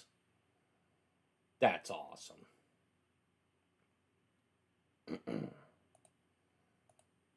And if he was older, I'd have said, oh, I'm not the resident. Okay.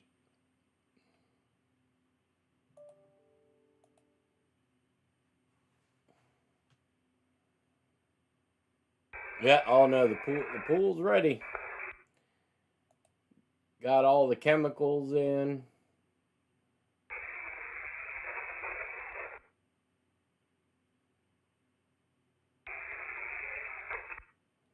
Yep, she is ready to go.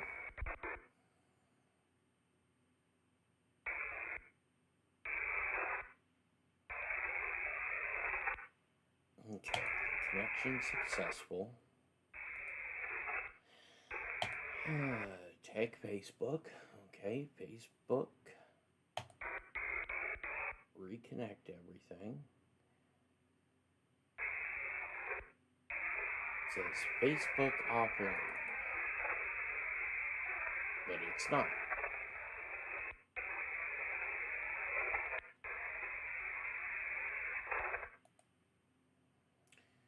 Okay, so if Facebook chat users show up as no name, install Lumia Facebook chat, which I don't need to do. Okay, step 2.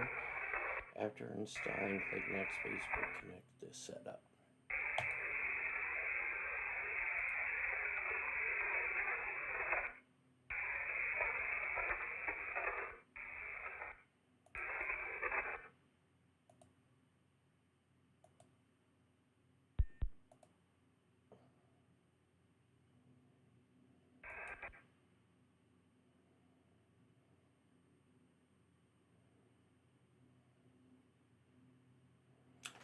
Maybe, let me get, where is,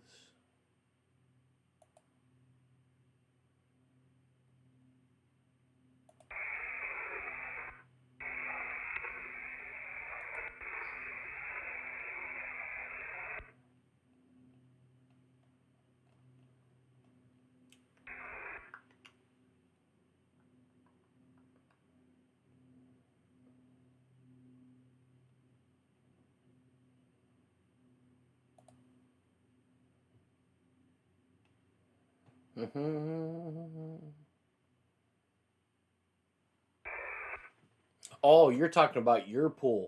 Oh, yeah, Resident Kool-Aid Man. So funny. Oh, yeah.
Yeah.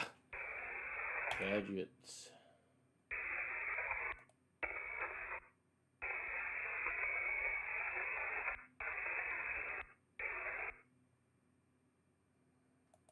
Okay, make sure app is open. Okay.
Okay, so it's showing up there.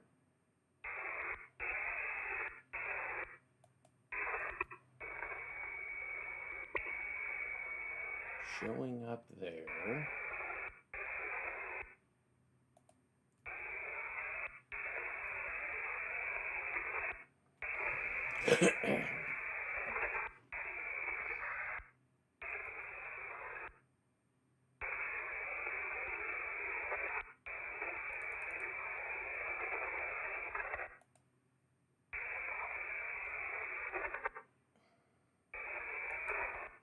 Okay, so the no name. Let me do this. Close.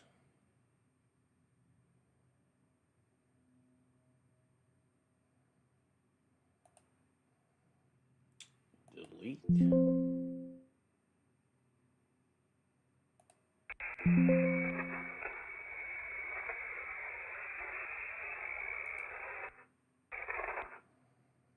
Add a source.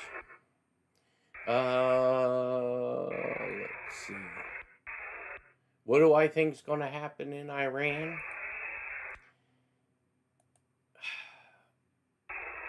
I mean, I think we're going to hit them, but I don't think it's going to be the conventional way.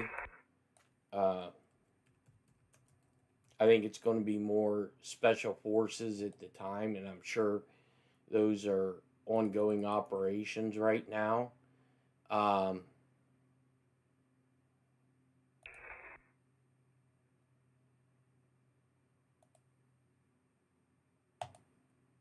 see, Lumia. Put that there.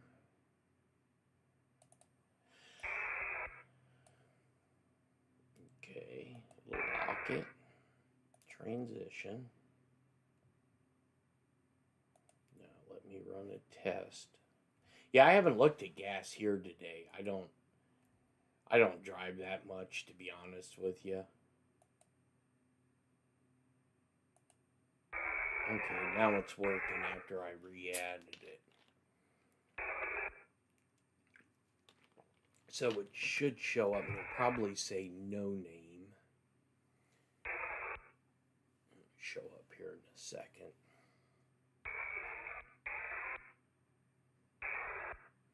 That was weird that it did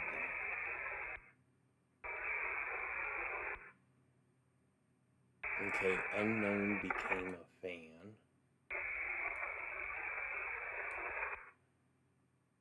So I gotta change. Run that script.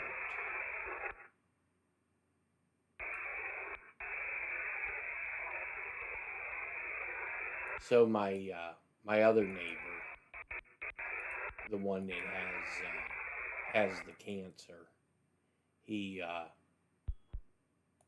went over this morning and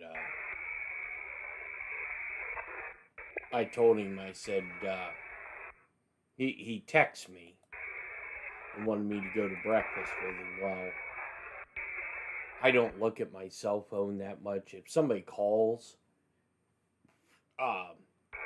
I'm not like attached to my cell phone. So I missed that, but then I seen him outside and he was struggling. He was getting his boat ready. He told me he was going out for the weekend. He got I think it's his girlfriend, is her birthday today, so they were going to go out and they were going fishing. So he got a cabin, and he was having a hard time lifting the gas can to fill the tank in the engine and put reserve fuel on. So I went over and helped him. And it's such a sad story. His son just graduated medical school and is getting his PhD in thugonomics or something.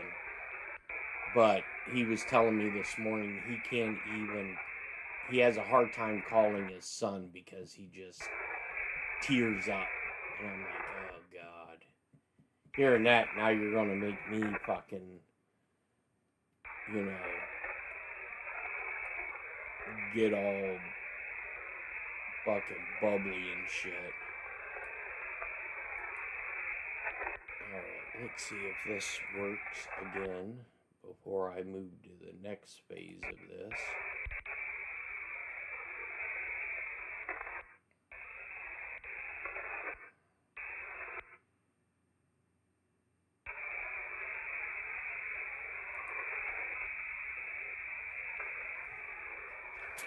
Come on, pop up.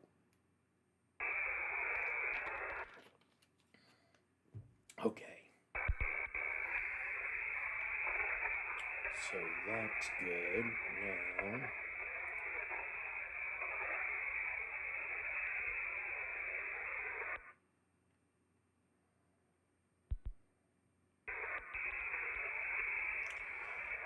Now I gotta look at this no name issue.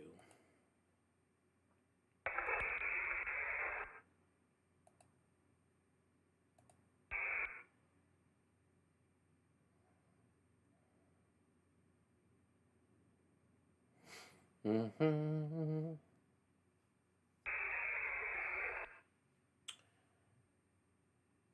Ba-ba-ba.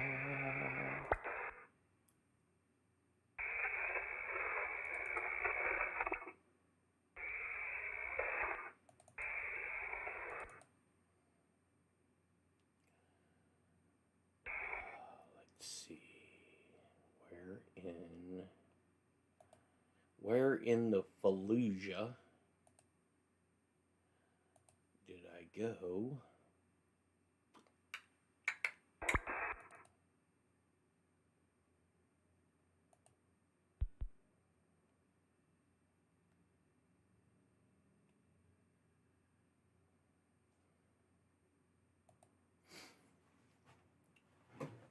APIs.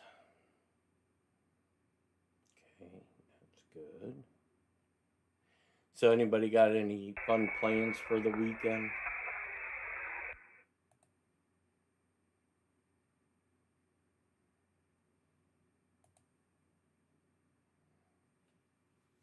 this should be a rumble alert.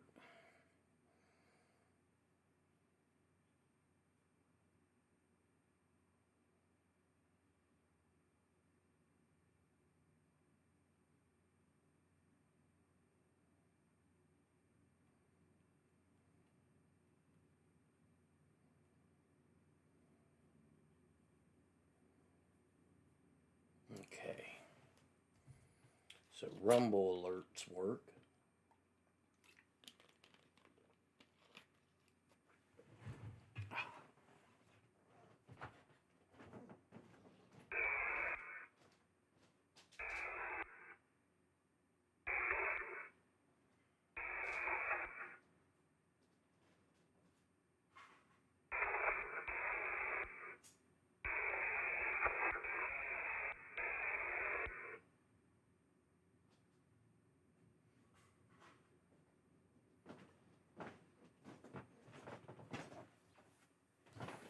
All right. Marla. Art room. What kind of art you doing? Did Outlandish, are you in here?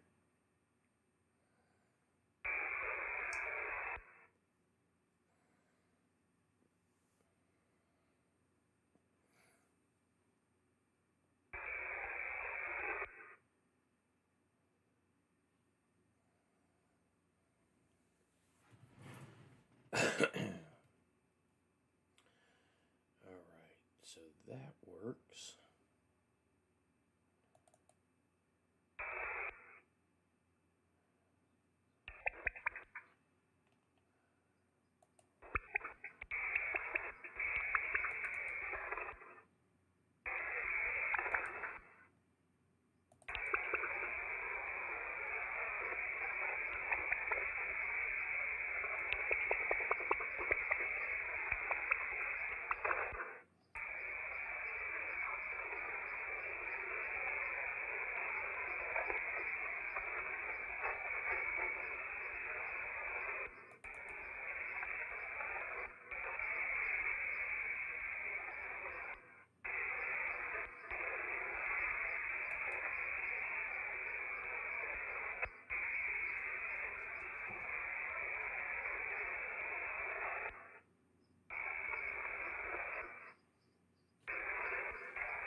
So it says I need to connect.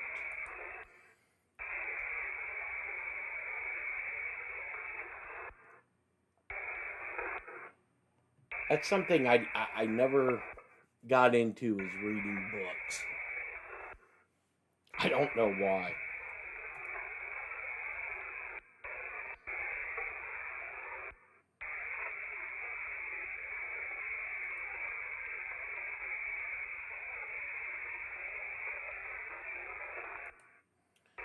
Okay, so connect to Facebook, accounts, connections.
All right, so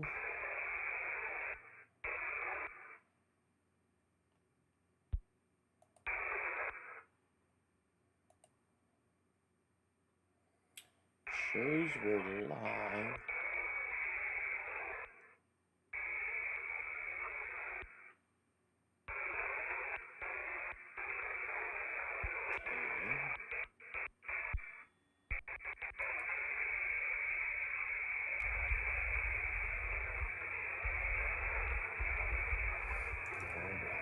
So,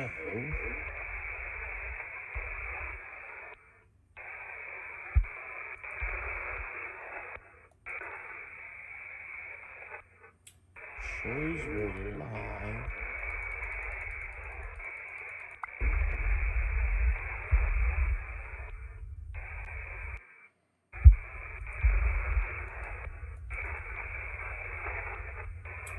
Shows were live.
Want to see if this comes through and how it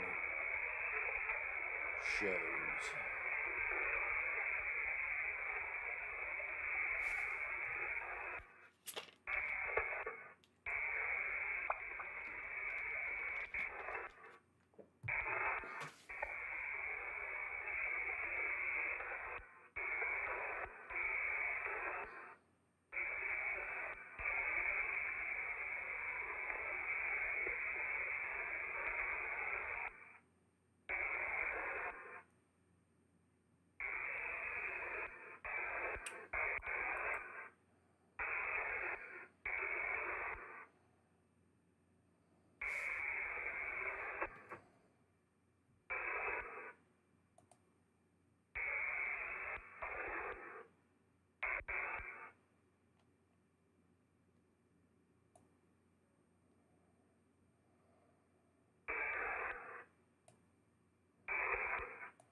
That's funny.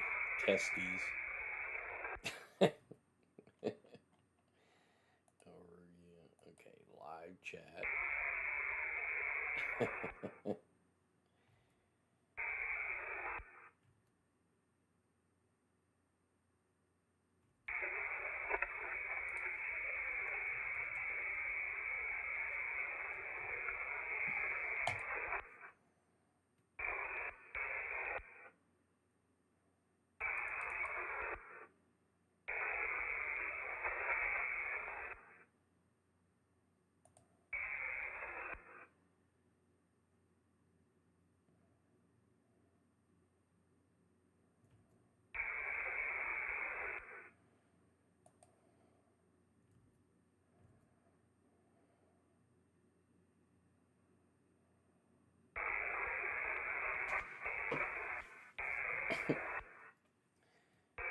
For some reason,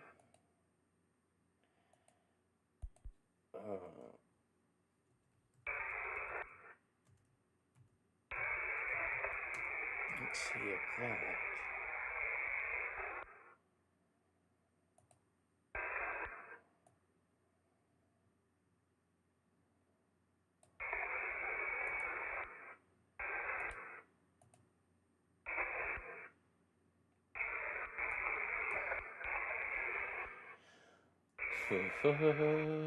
For some reason, when I go into this program and send a message to Facebook, it's not showing up.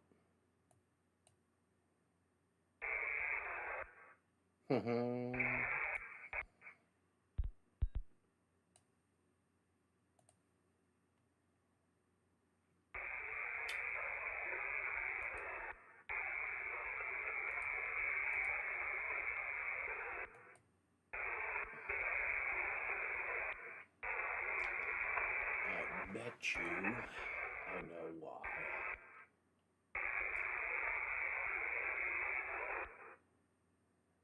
Okay, this has that. So let me go to this, connect Facebook, next,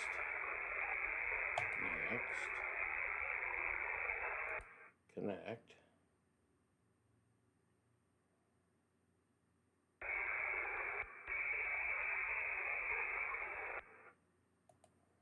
reconnect, connect.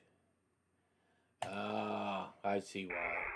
So it wants me to broadcast to a page, Jeff B. Live shows, instead of the profile. So,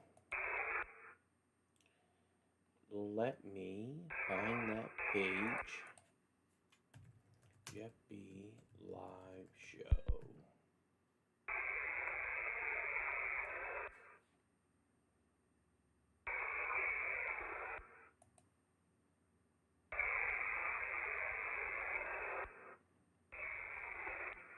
Alright, so now, haha. Alright, I think I got her figured out now. What the goddamn doing this? Oh, fuck all genius. Now, I'll be pissed off if it says I have to have 100 followers for this. Let me do this. Let me see.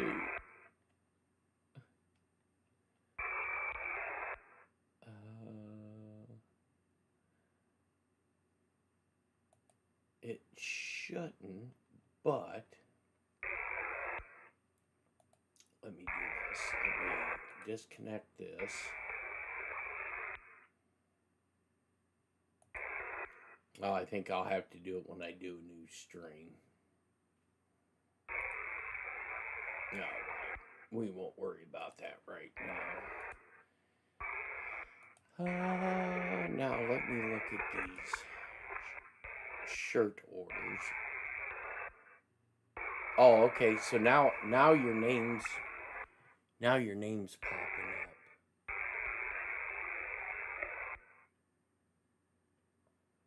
up. Nothing really happening. All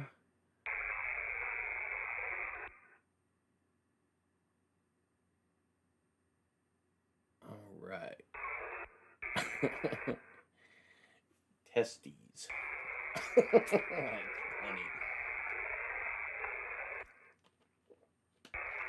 What's the weather like down there, Kathy? Is it hot as balls?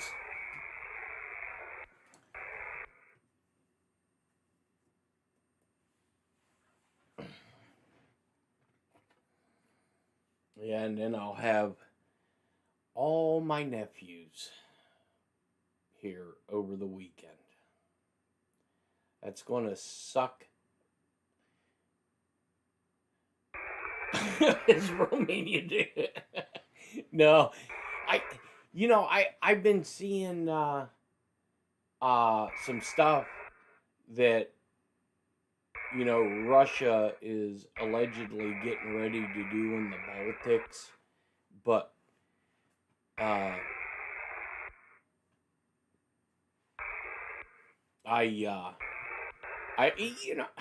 it's so hard to tell what the F is going on. That's just like, with this uranium. Oh, Romania was a rogue drone? Nice. Oh, I think somebody in that European Union, they're going to do a false flag. They want something to happen over there.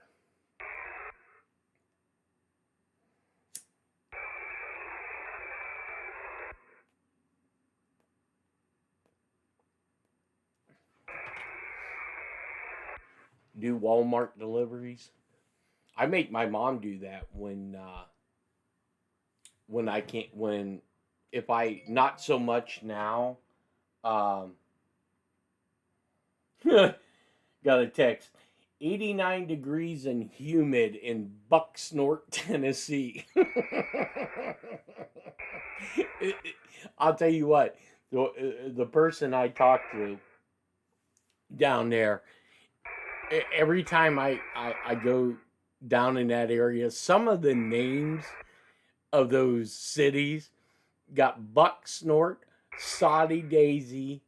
There are some other fucking hilarious ones.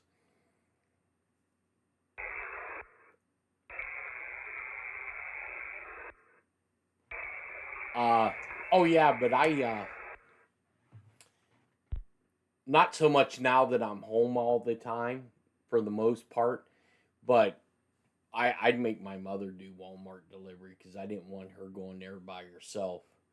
Because even pretty much when I go anywhere, I have a sidearm with me because, one, you never know who you're going to run into. Man, what there's some other weird, there was a dart player. He played on a professional circuit for a while. He was from Soddy Daisy, Tennessee.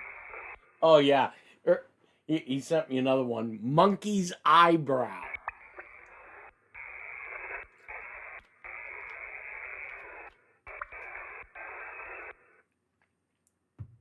Oh yeah, my mother has to look at the meat and all of that. Fucking monkey's eyebrow.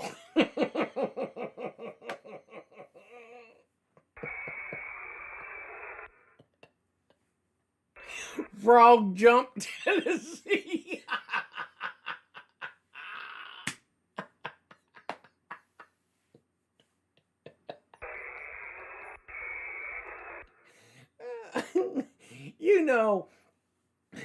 There were people, when they were making up these names, they were in the back hollers drinking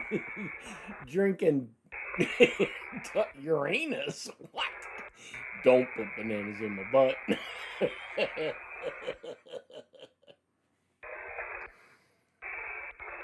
Panda is patiently waiting Mom to come home. She knows it's about this time that she comes over here. Yep. And she's patiently waiting. Let me see.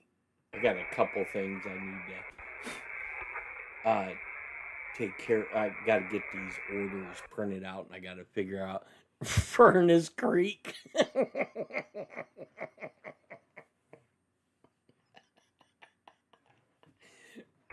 That's funny. Oh, shit. Furnace Creek.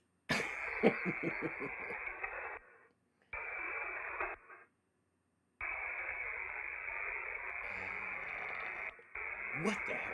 See,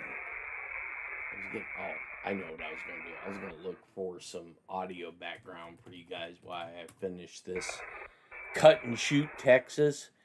Isn't there one Truth and Consequences? Nevada's got some weird ones too. Let me see. Let me get this one programmed in. YouTube.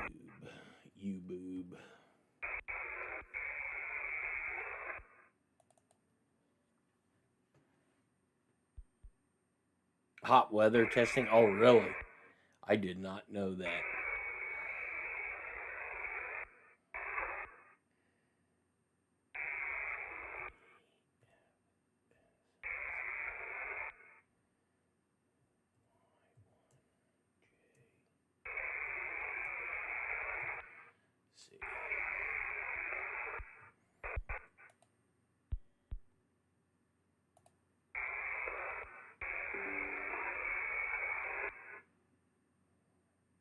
Yeah, New Mexico. I think you're right. I believe you are right.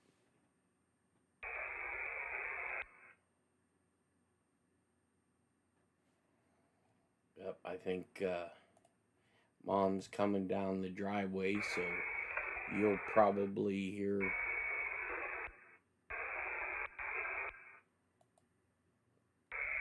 Yep, there she's perking up. Who's that? Who's here? Who's here? You gotta go see. Go to the window.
There's no way. Is that real Jackass Flats, Nevada?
The investigation reportedly began in December of 2025 after U.S. customs officials stopped Pokin at a Washington airport and discovered 2 cell phones, a laptop, and $3,000 in cash in his luggage.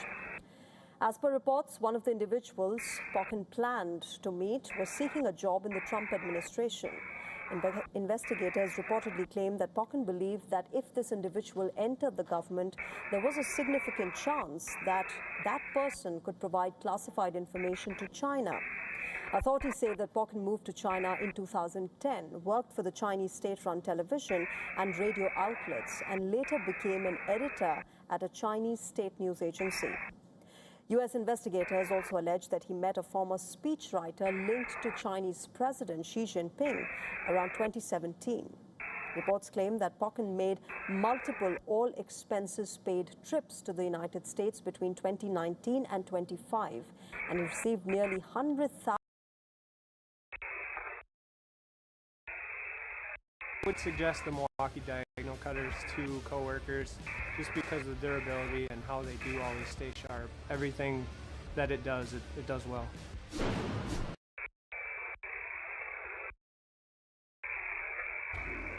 know the name. He-Man, the most powerful man in the universe. Now meet the legend. We're saved. It seems the prince has returned.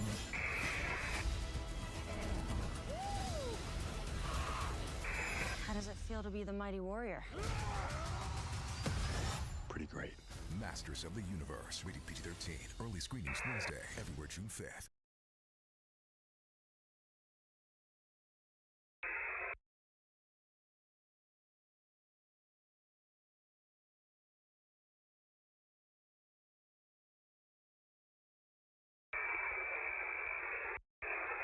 Project, but behind the satirical tone is a very serious political message.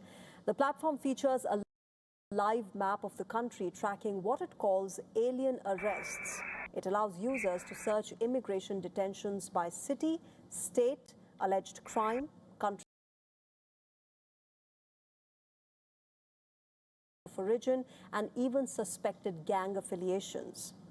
The launch comes as the Trump administration continues to escalate its immigration crackdown by expanding detention operations, increasing ICE enforcement actions, and pushing a hardline public campaign on border security.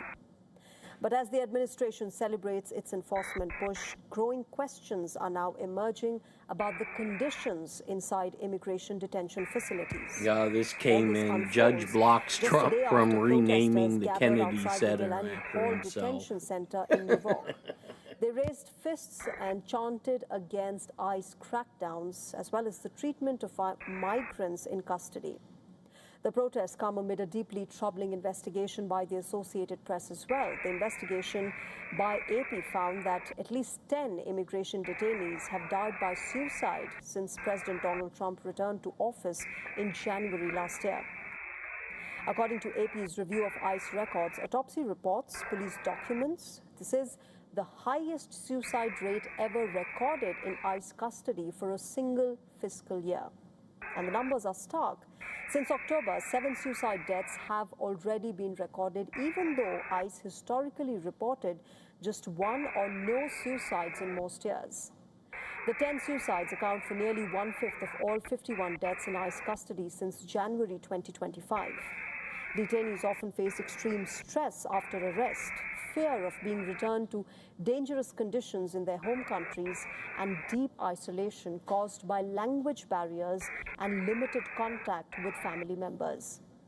Now, the spike in suicides is intensifying scrutiny of the Trump administration's aggressive immigration crackdown and the rapid expansion of detention operations across the country.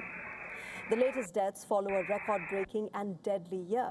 In 2025, at least 50 migrants died in ICE detention, the highest number in more than 2 decades and the deadliest year since the agency was created.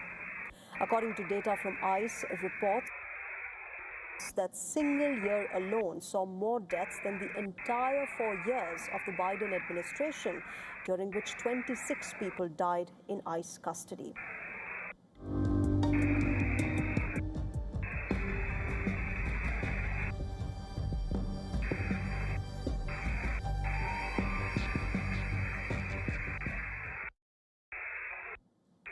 "22-year-old Vidhi Megha, hailing from Gujarat Borsad town, was full of dreams as she headed to Canada for higher studies 4 years ago. However, her life was tragically cut short after being stabbed to death in Canada's Niagara region near the US border. Her family's trauma compounded further as it was informed about this 12 days after the incident, and they're yet to receive her body. Vidhi had completed a degree in business management. She was currently pursuing a healthcare-related course. The incident took place on the 15th of May at around 4:15 p.m. local time. The police received information about her body being found at a residence in St. Catharines, which is a city in Niagara. 3 days later, a 40-year-old man named Joshua Omar was arrested in connection with her murder. As of now, the police are viewing it as an unplanned killing, which carries a minimum sentence of life imprisonment in Canada. Her father, Kalpesh Bhai Megha, reportedly revealed that a drug dealer attacked Vidhi with a knife after she refused to give him money. Expressing his anguish, he appealed to the government to ensure that her body is returned to India at the earliest so that her final rites can be performed. My request to the government is that I wanted to provide my daughter's final rites here in India. Therefore, provide me with her body as soon as possible and send it here. Meanwhile, local MLA and Gujarat Minister Raman Bhai Solanki visited the bereaved family. Speaking with the media later, Solanki revealed that he had spoken with the Chief Minister's office as well as the Prime Minister's office to expedite the repatriation of the 22-year-old student's body. The Indian consulate in Toronto also said that it was deeply saddened. It added that it was in touch with her family members in India and Canada and is providing all possible assistance for transporting her mortal remains to Gujarat. I have spoken with both the CMO and the PMO regarding this matter to ensure that her body is returned to her family members without any further delay. In this endeavor, I stand firmly with her family. Remember, Canada recorded the highest number of deaths due to violent attacks among Indian students abroad between 2018 and 25. In this time period, 17 students died in Canada, followed by 9 in United States, 3 in Australia, and 2 in Kyrgyzstan. Moving on, an Indian origin teen in the United States turned a year of heartbreak into a moment of triumph. Battling a tense tiebreaker round, 14-year-old Shrey Parekh became the new Scripps National Spelling Bee champion. But his road to the title was anything but easy. While he finished third in 2024, Shrey missed the cut for this national competition last year as he was suffering from fever that time. This time around, though, he left nothing to chance. In the last round, the final 2 competitors had 90 seconds to correctly spell as many words as possible. Shrey spelled 32 words correctly. The runner-up, Ishan Gupta, got only 25 words right. His winning word was bromocriptine, which refers to an alkaloid used to help treat various health issues. P-R-A-G-L-I-N. Homeland. H-O-M-E-L-Y-N. Chikungunya. C-H-I-K-U-N-G-U-N-Y-A. Bromocryptine. B-R-O-M-O-C-R-I-P-T-I-N-E. Kashaw. C-U-S-H-A-W.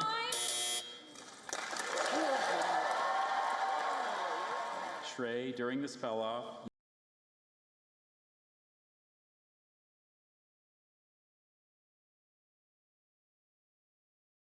correctly spelled a over 3 intense days at the Constitution Hall in Washington. This event featured 247 spellers in the age group of 9 and 15.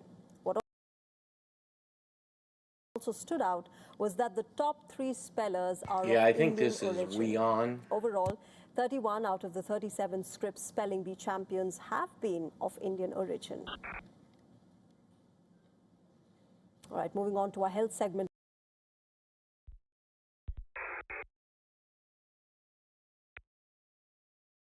If you thought that climate change only affects temperatures, well, I've got news for you. A new study states that rising temperatures driven by climate change will dramatically increase heart disease, particularly in the United States. As per the study, when temperatures rise, the heart must work harder to keep the body cool, and the likelihood of developing sudden clots in the bloodstream increases. This extra stress on the heart due to high heat may lead to heart attacks or sudden worsening of heart disease, especially in the elderly or those with prior heart conditions. You see, when it's hot, your body radiates warmth to cool you down. That might feel counterintuitive, but shedding some heat from inside your body helps your core body temperature decrease. Now, some early warnings include severe dehydration, dizziness or fainting, heart palpitations, muscle cramps, and shortness of breath. This is a study done by researchers at the Case Western Reserve University, the University Hospitals, and the Louis Stokes Cleveland VA Medical Center. It estimates that higher temperatures could increase heart-related heart diseases by 200% by 2050. Researchers analyzed heart disease data in each county in the contiguous U.S. from 2010 to 16. The study also found that aging, independent of temperature increases, will contribute an additional 34% increase in heat-related heart disease by 2050, simply because there will be more older adults by then. So keep yourself hydrated, take breaks in shade or in air conditioning, wear light clothes, and expand the green spaces around you. All right, with that, it's time to wrap this edition of Gravitas up. But before we go, we're getting a viral video that is getting in all sorts of reactions from the online world. A viral video from Vietnam has been sparking a big debate online. This clip shows a group of Indian tourists performing Garba on an airport tarmac, with passengers stopping to watch as the dance unfolded near the boarding area. While some on social media called it a joyful celebration of culture, others questioned whether an airport tarmac was the right place for such a performance. Take a look at these visuals. Thank you very much for joining us tonight. Bye-bye. Good night.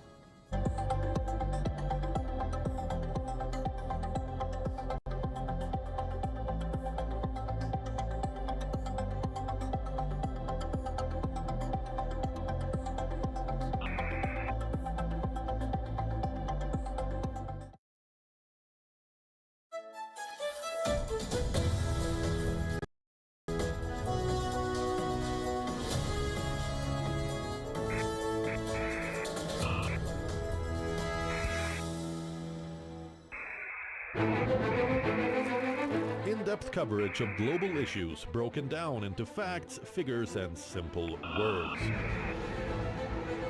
Backed with analysis from field experts who truly matter, because we believe in decoding the real picture for you. So you get a much wider and deeper understanding of stories from around the world, a 360-degree analysis. An award-winning documentary series, week after week, creating the maximum impact. Watch WION Wide Angle at these times on WION. World is One. WION, India's global voice. The channel that brings you the biggest stories from across the world through India's lens. Now available in more than 190 countries worldwide. Because we believe that the world is one. Watch us in Africa, Europe, USA and Canada, South America, Asia Pacific, Middle East and North African regions. Also available on these digital platforms across the world. WION. World is One.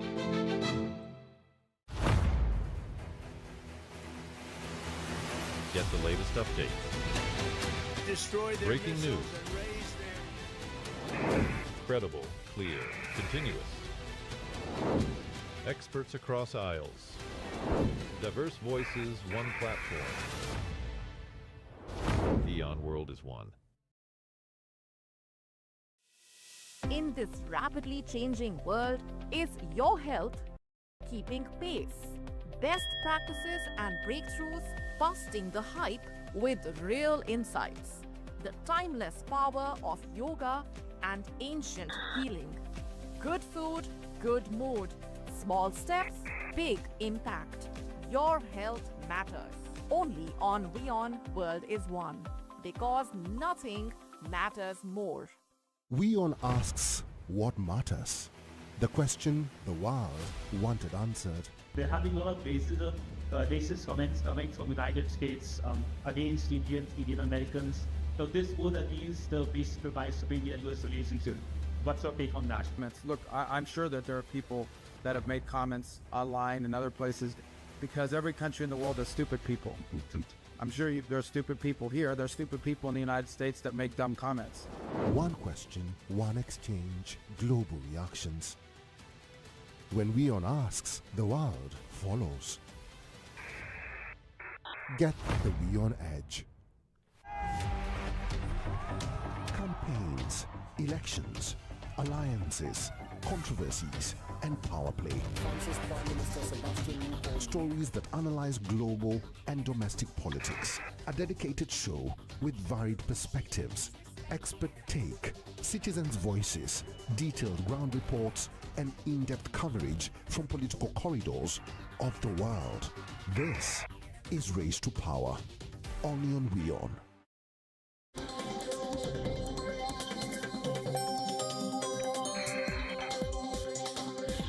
Lily, you should have gotten your an email.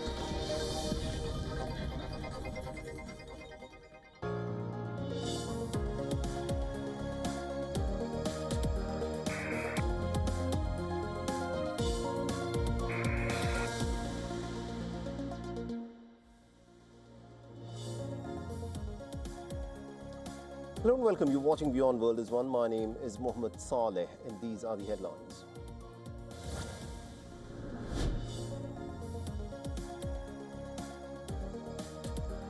Now, Ukraine's President Volodymyr Zelensky has said that Russia is planning a new massive strike on the country. He's warned Ukrainians to take action to protect their lives.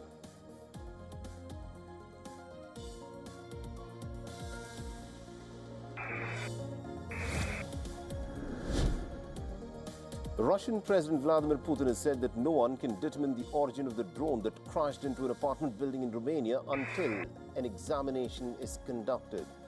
Romania and its NATO allies have blamed Russia for the overnight drone crash.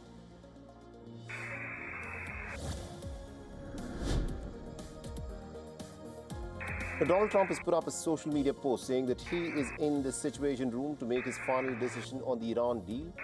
Now, Trump has laid out a list of conditions, including Iran reopening the Strait of Hormuz and destroying its nuclear stockpile.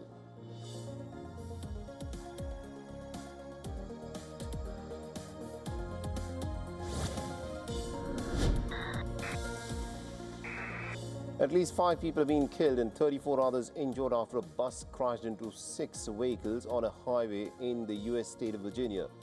The crash is currently under investigation.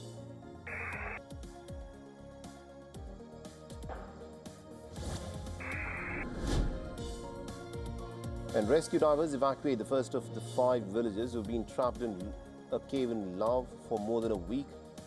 The villagers were searching the cave for gold, but then they got trapped by the rising floodwaters.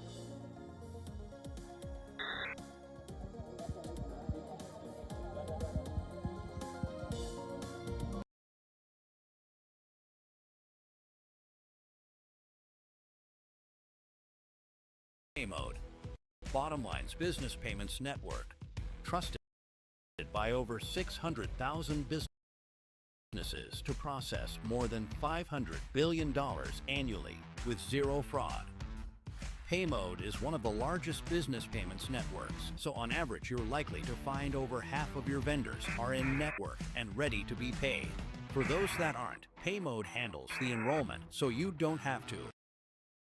Say goodbye to paper checks and digitize vendor payments. Plus, get rebates to put back into your business.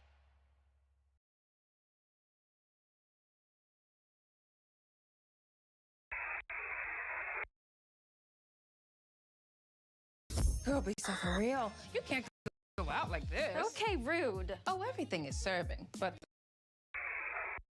the skin. Take the lotion and layer it with the oil for double moisture. And boom! That's glow locking. Show your glow with Palmer's.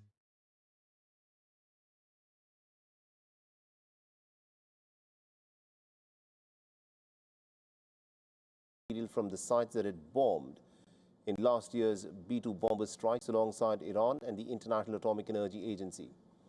He's further added that no money will change hands until further notice. In the post, he also mentioned the lifting of the U.S. naval blockade in the region, allowing commercial ships that are stuck near the Strait of Hormuz to begin returning home. The strait remains one of the world's most critical oil shipping routes.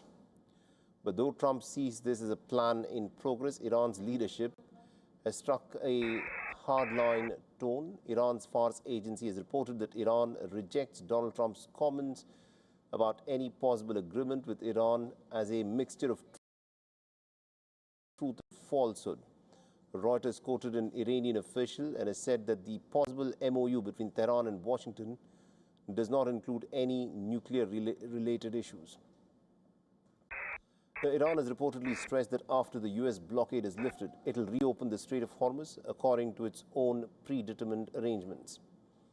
The high-stakes diplomacy comes amidst growing regional tensions. Now all eyes are on the White House Situation Room, where Trump says the final decision for a possible Iran deal could be made pretty soon.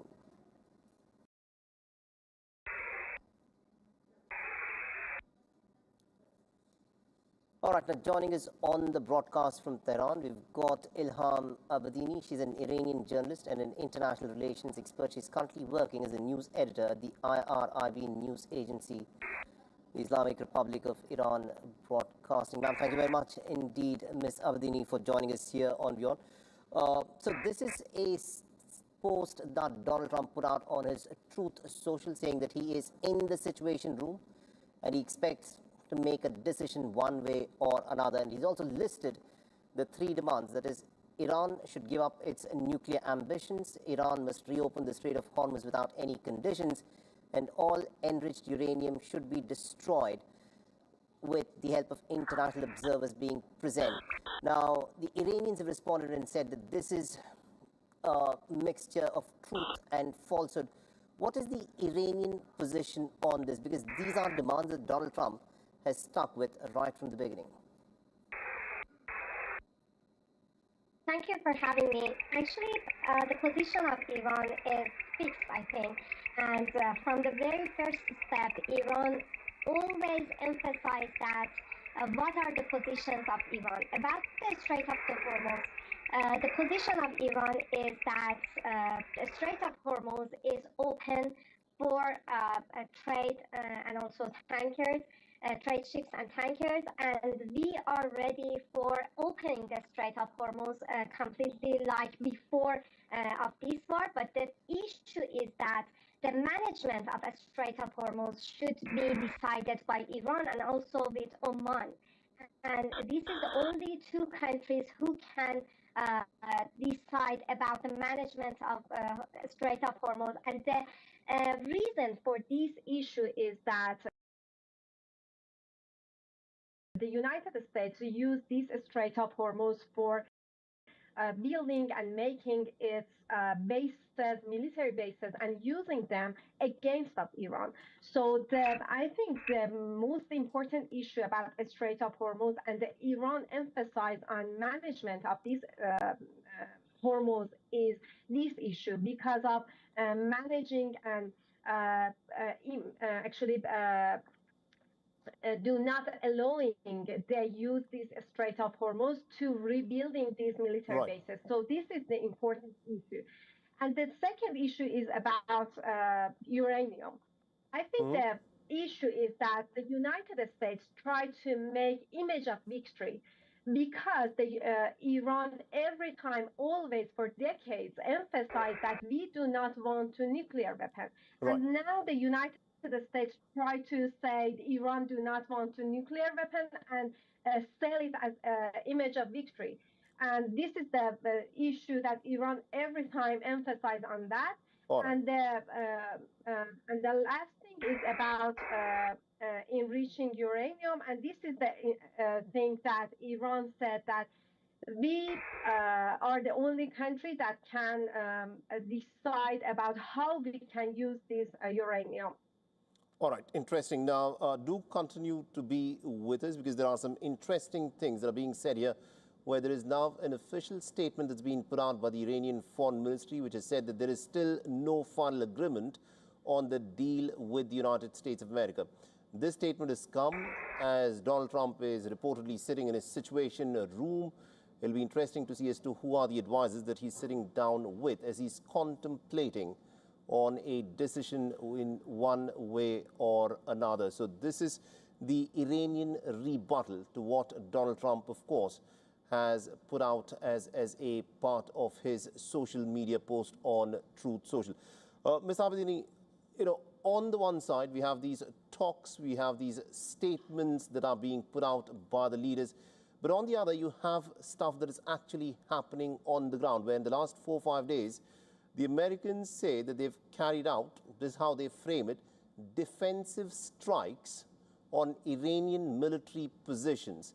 Now, how do you read this situation? There cannot be strikes during negotiations unless the negotiations are going in the wrong direction and are not resulting towards some kind of a settlement. Do you see that this negotiation has a chance to succeed because both sides have got their pretty well-defined positions? I think that Iran is really mistrust to the United States because at least 2 times we are targeted by the United States during the negotiation. So this is the first important thing, that we are ready completely for a war, and we do not these kind of targeting and these kind of thing as a defending operation by the United States as they claim. And I think these are, specifically, these are striking, and these are offensive operation, not defensive as CENTCOM said. So, but I think Iran is completely emphasizing that we are committed to diplomacy and we are trying our best to make negotiations. But I think the United States do not want this diplomacy, and these are because of the pressure of Israeli and also the Zionist lobbies who are really powerful in the United States, and they do not want to make any deal and agreement. So I think chance for any agreement is so low, I think, in this, actually in this phase at least. All right, my quick final question to you is this. Ayatollah Ali Khamenei, the former supreme leader of Iran, was someone who was completely against the acquisition of nuclear weapons. He had passed a fatwa saying that Iran should not acquire a nuclear weapon because it is a weapon that can kill indiscriminately. But considering what has happened in the last 2-3 months and a new leadership that has taken over in Iran, do you think Iran could now potentially move forward to becoming some kind of a nuclear power? Because a lot of people have pointed out at the North Korean model. No one messes with the North Koreans precisely because they've got a nuclear weapon. And the reason why Iran is being attacked again and again is because it is a nuclear threshold state and not a nuclear state. In your assessment, this war by the Americans and the Israelis, do you think this will push Iran to now acquire a nuclear weapon?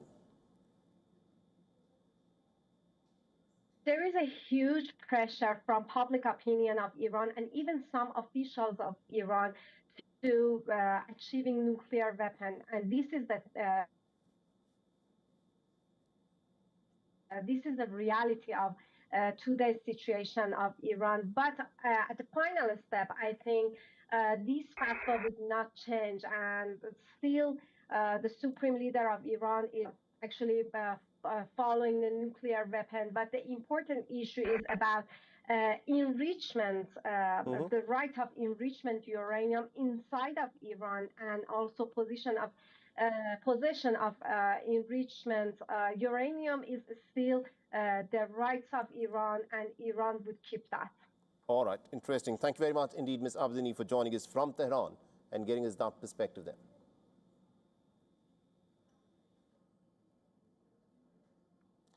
Now, the Israeli war with Hezbollah is entering into a much more deadlier and a more dangerous phase.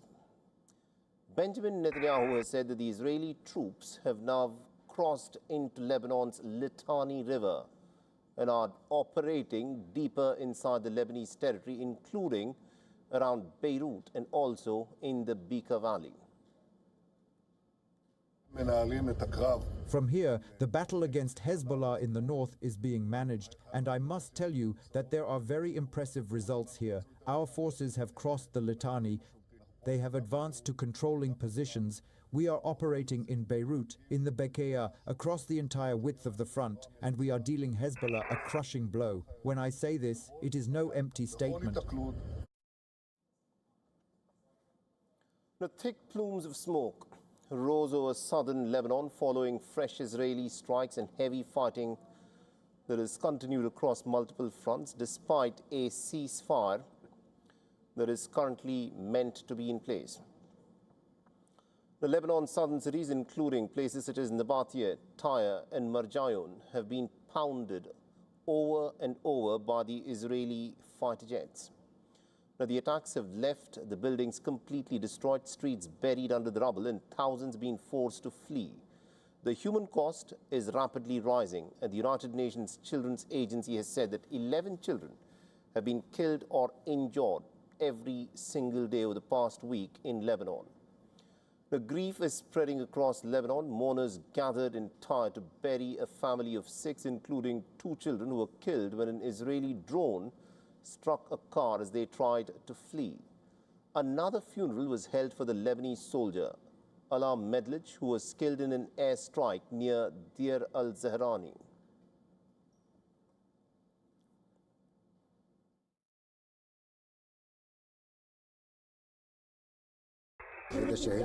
This is the martyr of the homeland. We hold our heads high with pride because of him, God willing, and God willing, we will return victorious.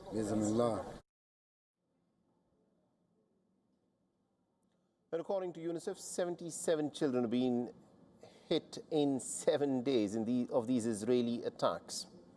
Hezbollah has said that it has responded with some drone attacks targeting the Israeli troops pushing deeper into southern Lebanon. The group says that its fighters are engaged in close-range battles around the Zotar al-Sharqiyeh near Nabatiyeh. The Israeli ground forces continue to advance towards the border villages, including in Dabin.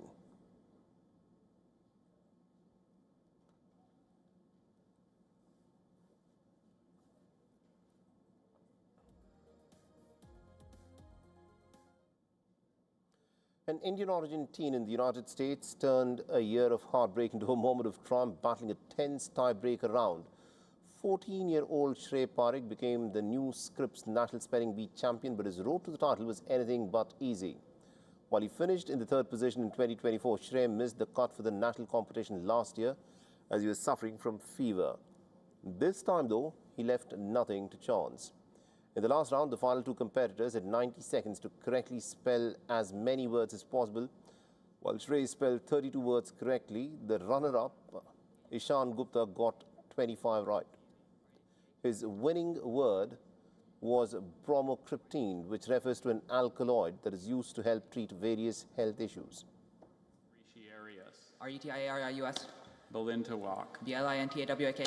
Tesseraconter. T-S-S-A-R-A-C-O-N-T-E-R. Toracothaphsia. T-A-U-R-O-K-T-H-A-P-S-I-A. Rapakivi. R-A-P-A-K-I-V-I. Wyeb. U-A-Y-B. Paremia. P-A-R-O-E-M-I-A. Melanket. M-E-L-E-N-G-K-E-T. Terraglin. T-R-A-G-L-I-N. Homelyn. H-O-M-E-L-Y-N. Chikungunya. C-H-I-K-U-N-G-U-N-Y-A. Bromocryptine. B-R-O-M-O-C-R-I-P-T-I-N-E. Kashaw. C-U-S-H-A-W.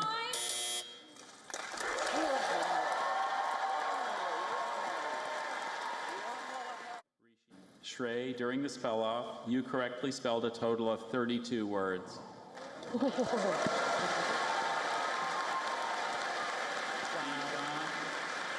Ishan, you correctly spelled a total of 25 words, and that means that Shrey, you are the 2020.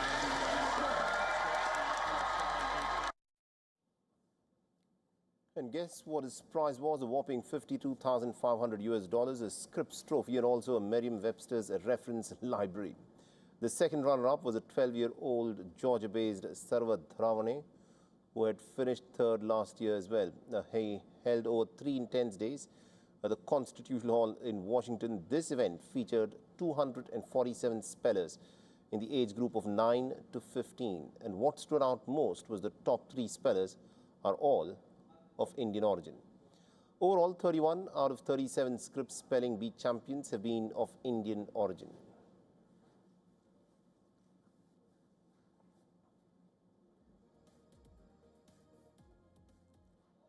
The Dutch government has blocked a $113 million takeover of Amsterdam-based cloud services company Solvinity by the US IT firm Kyndryl, citing public interest concerns linked to critical digital infrastructure. The decision comes as the European governments are pushing for greater digital sovereignty amidst growing concerns over foreign control of sensitive cloud data and online systems. The Dutch government has said that the decision followed advice from the Dutch Investment Screening Bureau, which reviews foreign investments that could affect national security or the public interest. It is the first time that the agency has blocked a US acquisition since it was established in 2020. The proposed deal drew criticism from lawmakers and activists because Solvinity provides infrastructure for the Dutch government's DigiD digital identity systems. The platform is used by the Dutch citizens to access sensitive information, including medical, pension, and tax records.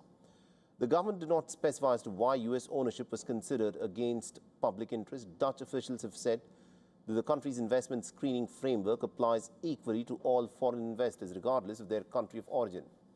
The rules fall under the Undesirable Control in Telecommunications Act, which allows the government to block deals involving critical digital infrastructure.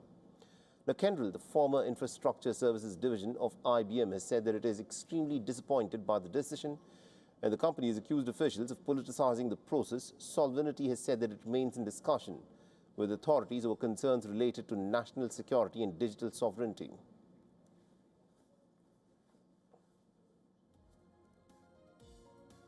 Now, researchers in Switzerland are turning to robotics to better understand the impact of climate change on frozen lakes. Students at ETH Zurich have developed an autonomous underwater robot called Polaris that can travel beneath ice and also help scientists monitor change in alpine regions.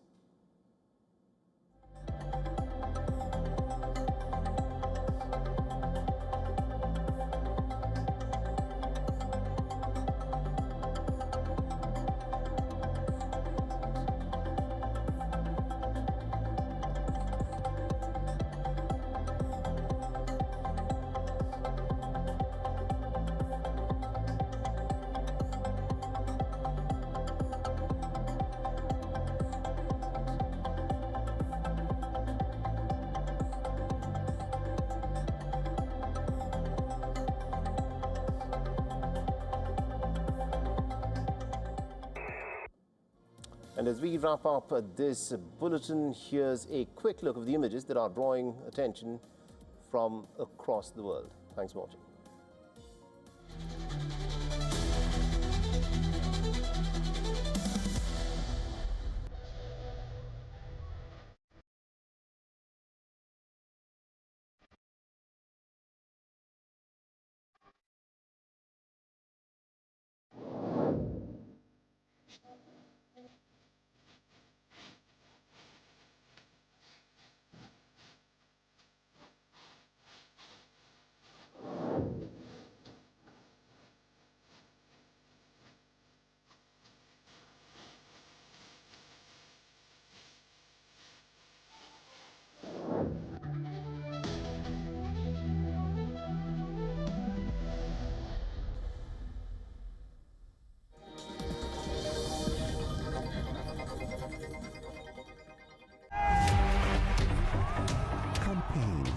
elections, alliances, controversies, and power play.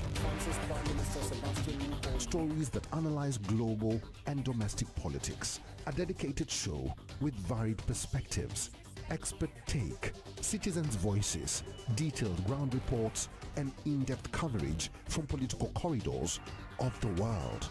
This is Race to Power, only on WION.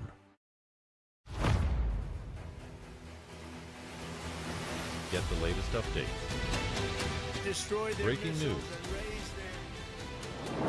Credible, clear, continuous. Experts across aisles. Diverse voices, one platform. WION World is one. Ask a man how he feels and you'll never get a clue. Ask him to be a dandy and kickstart an engine and he'll ride across the world. A suit and a motorcycle, the oldest trick in the book, used for once for something good. This one is meant especially for raising awareness about men's mental issues.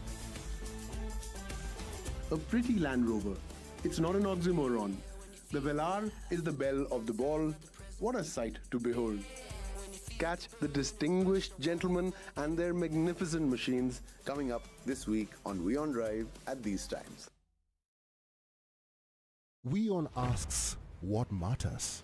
The question the world wanted answered. There have been a lot of racist comments coming from the United States against Indian Americans. So this would at least provide India-US relationship. What's your take on that? Look, I'm sure that there are people that have made comments online and other places because every country in the world has stupid people. I'm sure there are stupid people here. There are stupid people in the United States that make dumb comments. One question, one exchange, global reactions. When WION asks, the world follows. Get the WION edge. It's the perfect way to give the opportunity to Gujaratis, to Ahmedabadians, to come and experience Sri Lanka with the direct connectivity. It's a $1.3 billion investment from our company for the Indian market. Tourism will only grow where direct flights are. And we've seen that over the years. Every time any country asks us, how do we grow tourism, the first thing we tell them is have more flights or have direct flights. Ahmedabad is the biggest market for tourism. We have 1,500 crore rupees of outbound business from only in Gujarat.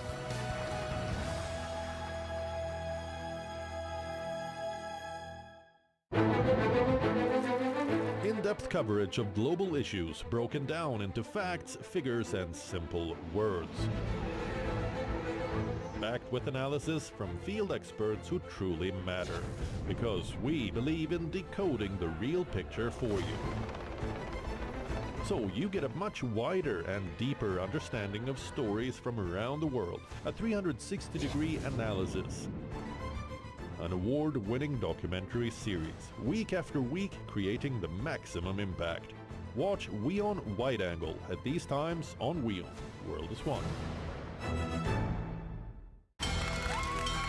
From the bustling trading floors of Wall Street to the vibrant exchanges of Asian stock markets, WION breaks it down for you to make sense of what's happening, as we reveal the key factors behind events, strategic battles, and the game-changing business decisions that shape the world. We bring you all of this and more on World Business Watch. WION, India's global voice, the channel that brings you the biggest stories from across the world through India's lens. Now available in more than 190 countries worldwide. Because we believe that the world is one. Watch us in Africa, Europe, USA and Canada, South America, Asia Pacific, Middle East and North African regions. Also available on these digital platforms across the world. WION. World is one. In this rapidly changing world, is your health keeping pace? Best practices and breakthroughs, busting the hype with real insights. The timeless power of yoga and ancient healing. Good food, good mood. Small steps, big impact. Your health matters. Only on WION World is One. Because nothing matters more. Get the latest updates. Destroy their Breaking missiles news. and raise their... Credible, clear, continuous. Experts across aisles. Diverse voices, one platform. WION World is One. In West Asia, every move shifts the world's balance. Wars, ceasefires, alliances, power never stands still. From Tehran to Tel Aviv, from Damascus to Doha, the West Asia Post cuts through the chaos to reveal the region that shapes the world. Because what happens in West Asia never stays in West Asia. This is the West Asia Post, the region's story, the world's impact. WION asks what matters. The question the world wanted answered. We're having a lot of racist comments coming from the United States against Indian Americans. So this will at least still be supervised between the US relationship. What's your take on that? Look, I'm sure that there are people that have made comments online and other places because every country in the world has stupid people. I'm sure there are stupid people here. There are stupid people in the United States that make dumb comments. One question, one exchange, global reactions. When WION asks, the world follows. Get the WION edge.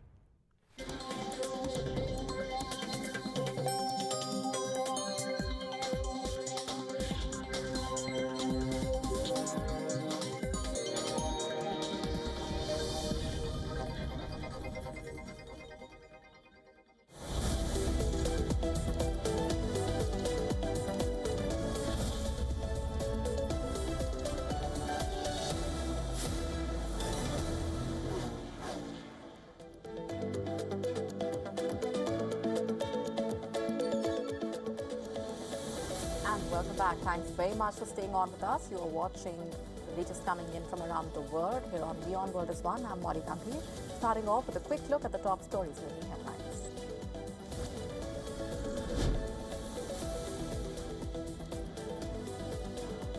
US President Donald Trump has put up a social media post now saying that he is in the Situation Room to make his final decision on the Iran deal. Trump laid out a list of conditions, including Iran reopening the Strait of Hormuz and destroying its nuclear stockpile.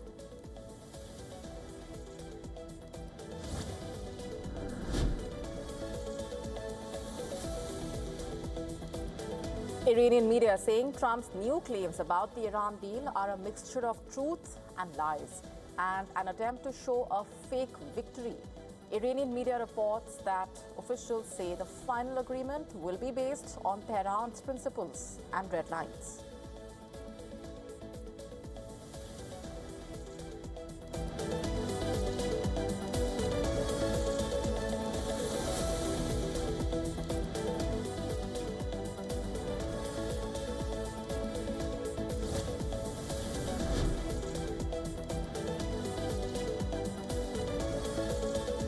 Smoke billows near a 12th century Crusader-era castle in southern Lebanon after Israeli strikes. Lebanon's culture minister says that Israeli attacks are putting the country's heritage sites in serious danger.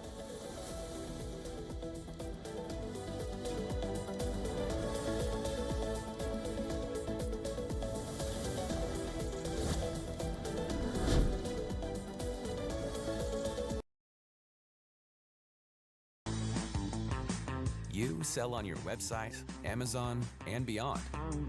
We ship your orders, powered by Amazon's logistics network. Amazon Shipping. You sell it, we ship it.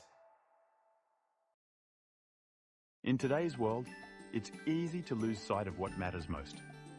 Noise, distraction, and moments that pull us apart.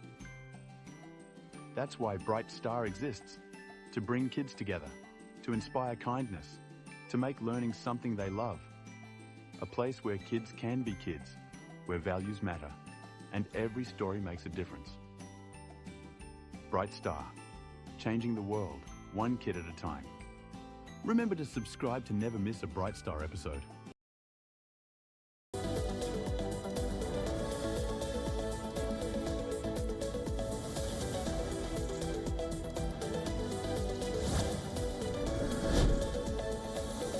The new patriarch of the Chaldean Catholic Church is officially inaugurated in Iraq.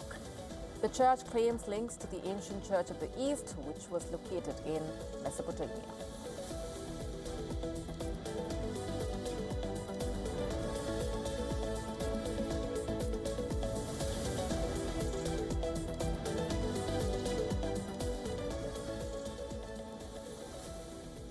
US President Donald Trump has put up a lengthy social media post saying that a final determination is about to be made on the Iran deal in the Situation Room. The meeting is a pre-planned one, but Trump's long post has raised eyebrows on whether there is a breakthrough expected in the talks soon. In that post, Trump outlined key conditions, including Iran permanently giving up any nuclear weapon ambitions, reopening the Strait of Hormuz to unrestricted shipping, and destroying its highly enriched uranium stockpiles under international supervision.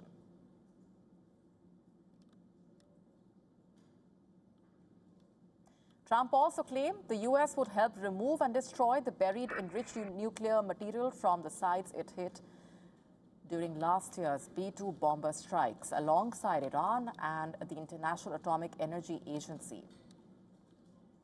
He added that no money would change hands until further notice. In the post, he had also mentioned the lifting of the U.S. naval blockades in the region, allowing commercial ships stuck near the strait to begin returning home. The strait, remember, remains one of the world's most critical oil shipping routes. But though Trump sees this as a plan in progress, Iran's leadership seems to have struck a hardline tone. Iran's Fars agency reported that Iran rejects Trump's comments about a possible agreement with Iran as a mixture of truth and falsehood. Reuters, quoting an Iranian official, has also said that a possible MOU between Tehran and Washington does not include any nuclear-related issues. Iran has reportedly stressed that after the U.S. blockade is lifted, it will reopen the Strait of Hormuz according to its own predetermined arrangements. The high-stakes diplomacy coming amid growing regional tensions.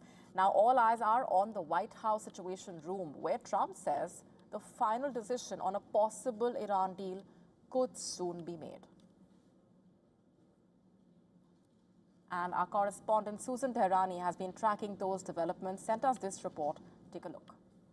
With the world watching for any sign of a breakthrough in the U.S.-Iran talks, President Trump may have provided the clearest indication yet of what a deal could look like from the U.S. perspective.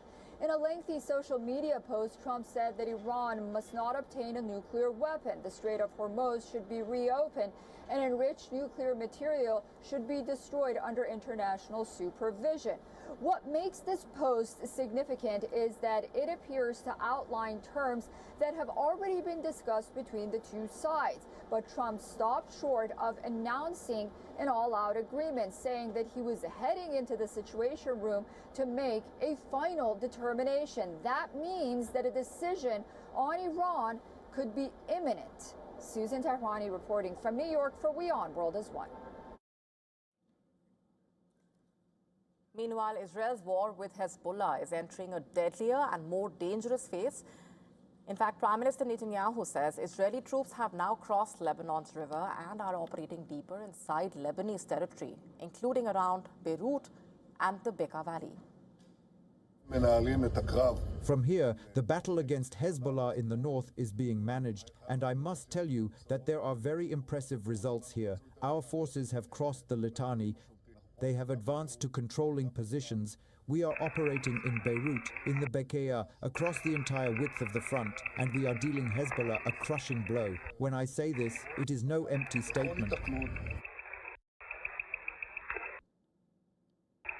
Thick plumes of smoke rose over southern Lebanon following fresh Israeli strikes and heavy fighting continuing across multiple fronts reportedly, despite the US-backed ceasefire that was meant to end the hostilities and the violence. Lebanon's southern cities, including Tyre and other parts, have been pounded by near daily airstrikes. The attacks have left buildings destroyed, streets buried under rubble, and thousands forced to flee their homes. The human cost is rapidly rising. The United Nations Children's Agency has said 11 children have been killed or injured every single day over the past week in Lebanon.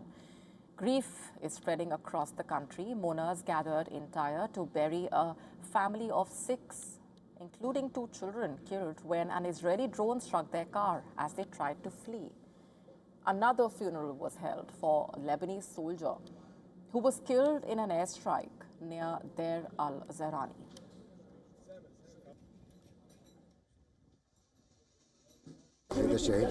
This is the martyr of the homeland. We hold our heads high with pride because of him, God willing, and God willing, we will return victorious. According to UNICEF, 77 children have been hit in just 7 days. While Hezbollah says it has responded with drone and rocket attacks, targeting Israeli troops pushing deeper into southern Lebanon. The group claims its fighters are engaged in close-range battles around Zaftar al-Sharqiya near Nabateh as Israeli ground forces advance towards border villages.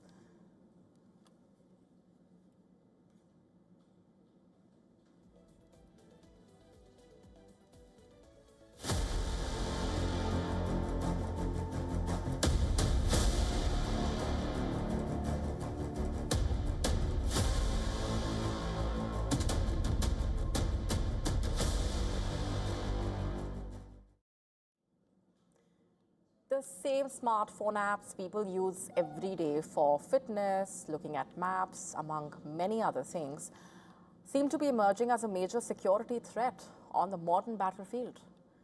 US military officials have reportedly confirmed that American troops deployed in war zones have been targeted using commercially available location data, raising concerns on how digital tracking tools can actually turn soldiers into easy targets for enemy surveillance and attacks. According to a letter shared with Reuters by a US senator, US Central Command has said it had received multiple threat reports about adversaries using commercial location data to track or surveil US personnel in active theaters of operation, reportedly. The disclosure marking the first official confirmation that US forces have been reportedly targeted in an active war zone using commercially available location data. CENTCOM did not disclose specific incidents, but its area of responsibility, including the Gulf region, where US forces continue to face heightened tensions with Iran, especially around the Strait of Hormuz. The letter reportedly warned that location data can reveal where the troops gather, how they move, and their daily routines.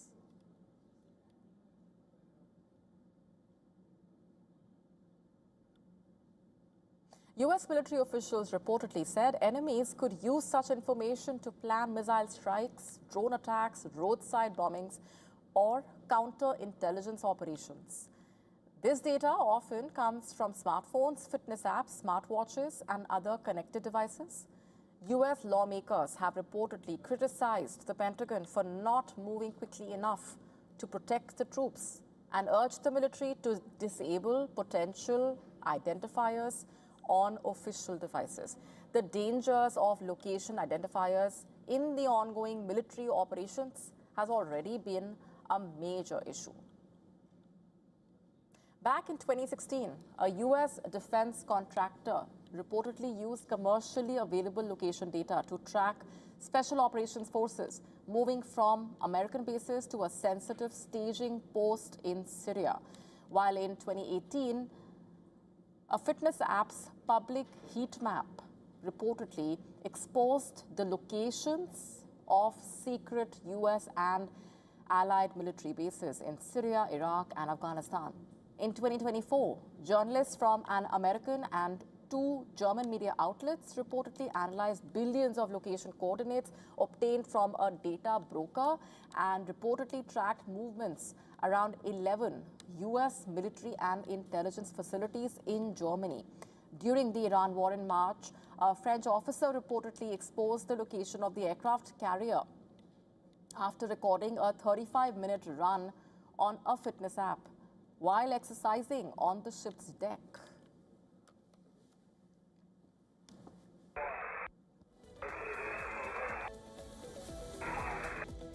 The United States says it is just 1% away from finalizing a trade deal with India, with an interim agreement expected in the coming weeks and months.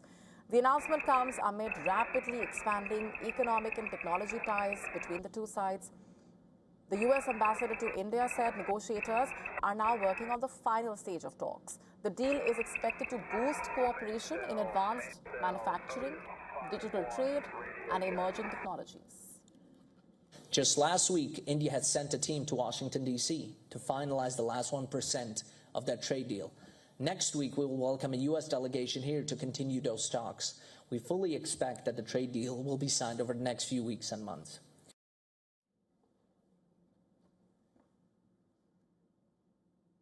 India's Ministry of External Affairs says a U.S. trade team is expected to visit India next week to take forward negotiations between the two sides.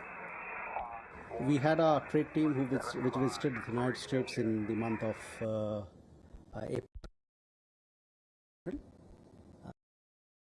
if I'm not mistaken. And now we are expecting a team from the United States to visit India next week, where negotiations will be taken forward. So far, we've had a positive and constructive engagement. We'll keep you updated with more details in this regard. The announcement follows the U.S. Secretary of State's first India visit, where talks focused on trade, critical minerals, and strategic cooperation. Bilateral trade between India and the United States has grown from $20 billion to more than $220 billion in 2 decades. And for more on these developments, did he say located over Iceland? Getting us this report. Take a look. The U.S. ambassador to India has said that the interim trade agreement could be signed in next few weeks and months. We know that there have been engagements, whether it is an Indian trade delegation traveling to D.C. or whether it's an American trade team that is expected to travel to New Delhi next a week. Now, we know that in February there was the big announcement when it comes to trade understanding, and since then conversations have been happening. In fact, the US ambassador to India, Sergio Gore, has said only 1% of the trade agreement is left to be negotiated. It is coming at a time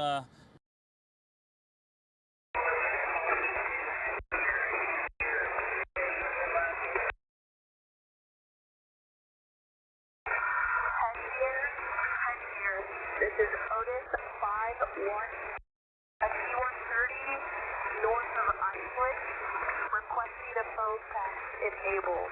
Over.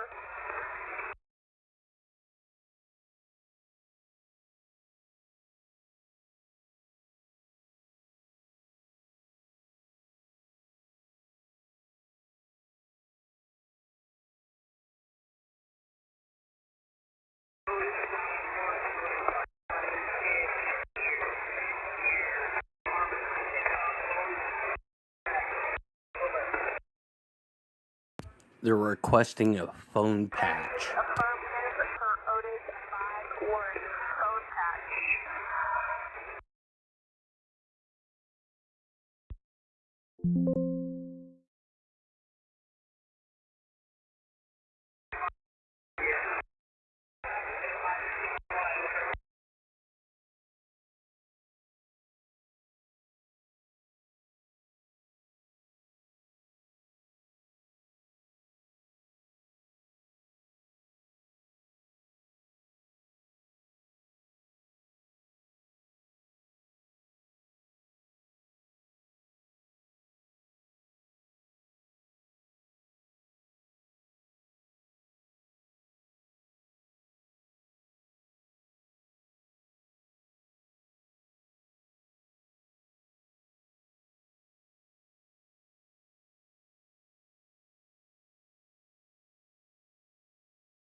Okay, so here's this plane that they're talking about, Otis 51.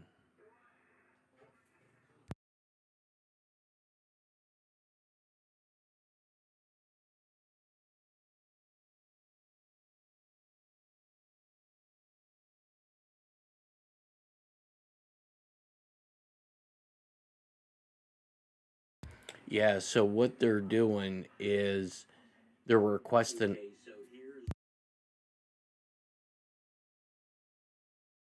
So they're requesting a phone patch, which means that the so this is a KC 130.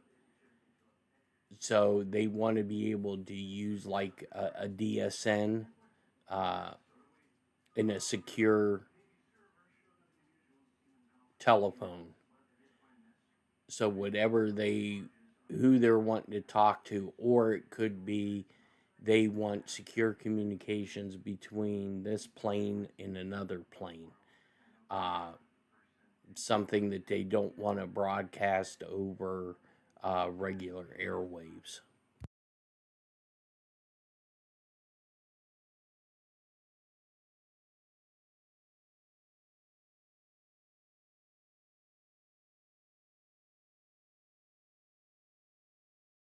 At first, I thought they were saying Odin 51.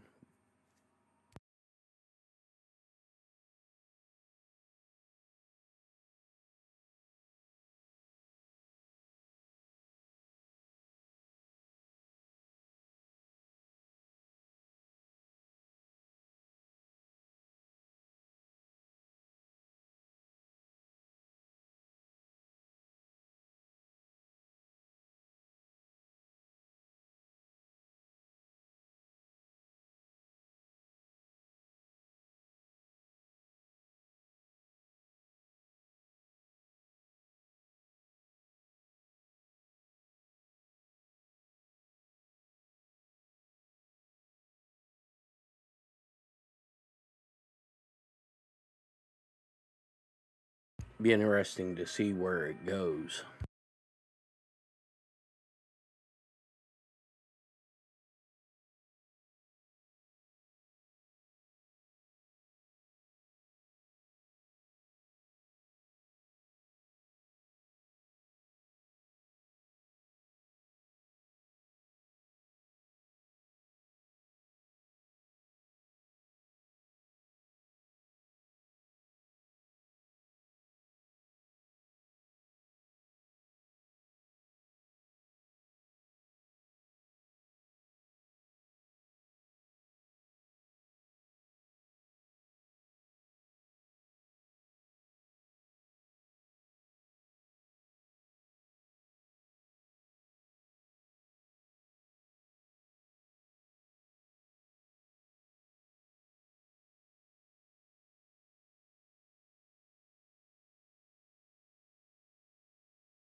the next time you run up a $7,000 bar tab, we can talk about it. Well, see, there you go. Line again. You suggested in the FBC report. I'll post it right now. You suggested it was Hang public. on. It wasn't public money, as you know. That was for a 50-member staff party. So it was a $7,000 bar tab. Mr. Patel, I'm glad. Let me just say in closing, Mr. Chairman, two things. Lied to Congress? I didn't ask you that. Lied to Congress is you? I'm not testifying here, sir, and I don't lie. Maybe the next time you run up a $7,000 bar tab, lied to Congress? I didn't ask you that. Lied to Congress is you? I'm not testifying here, sir, and I don't lie. Maybe the next time you run up a $7,000 bar tab, we can talk about it. Well, see, there you go. Line again. You suggested in the FBC report. I'll post it right now. You suggested it was public. It wasn't public money, as you know. That was for a 50-member staff party. So it was a $7,000 bar tab. Mr. Patel, I'm glad. Let me just say in closing, Mr. Chairman, two things. Lied to Congress? I didn't ask you that. Lied to Congress is you? I'm not testifying.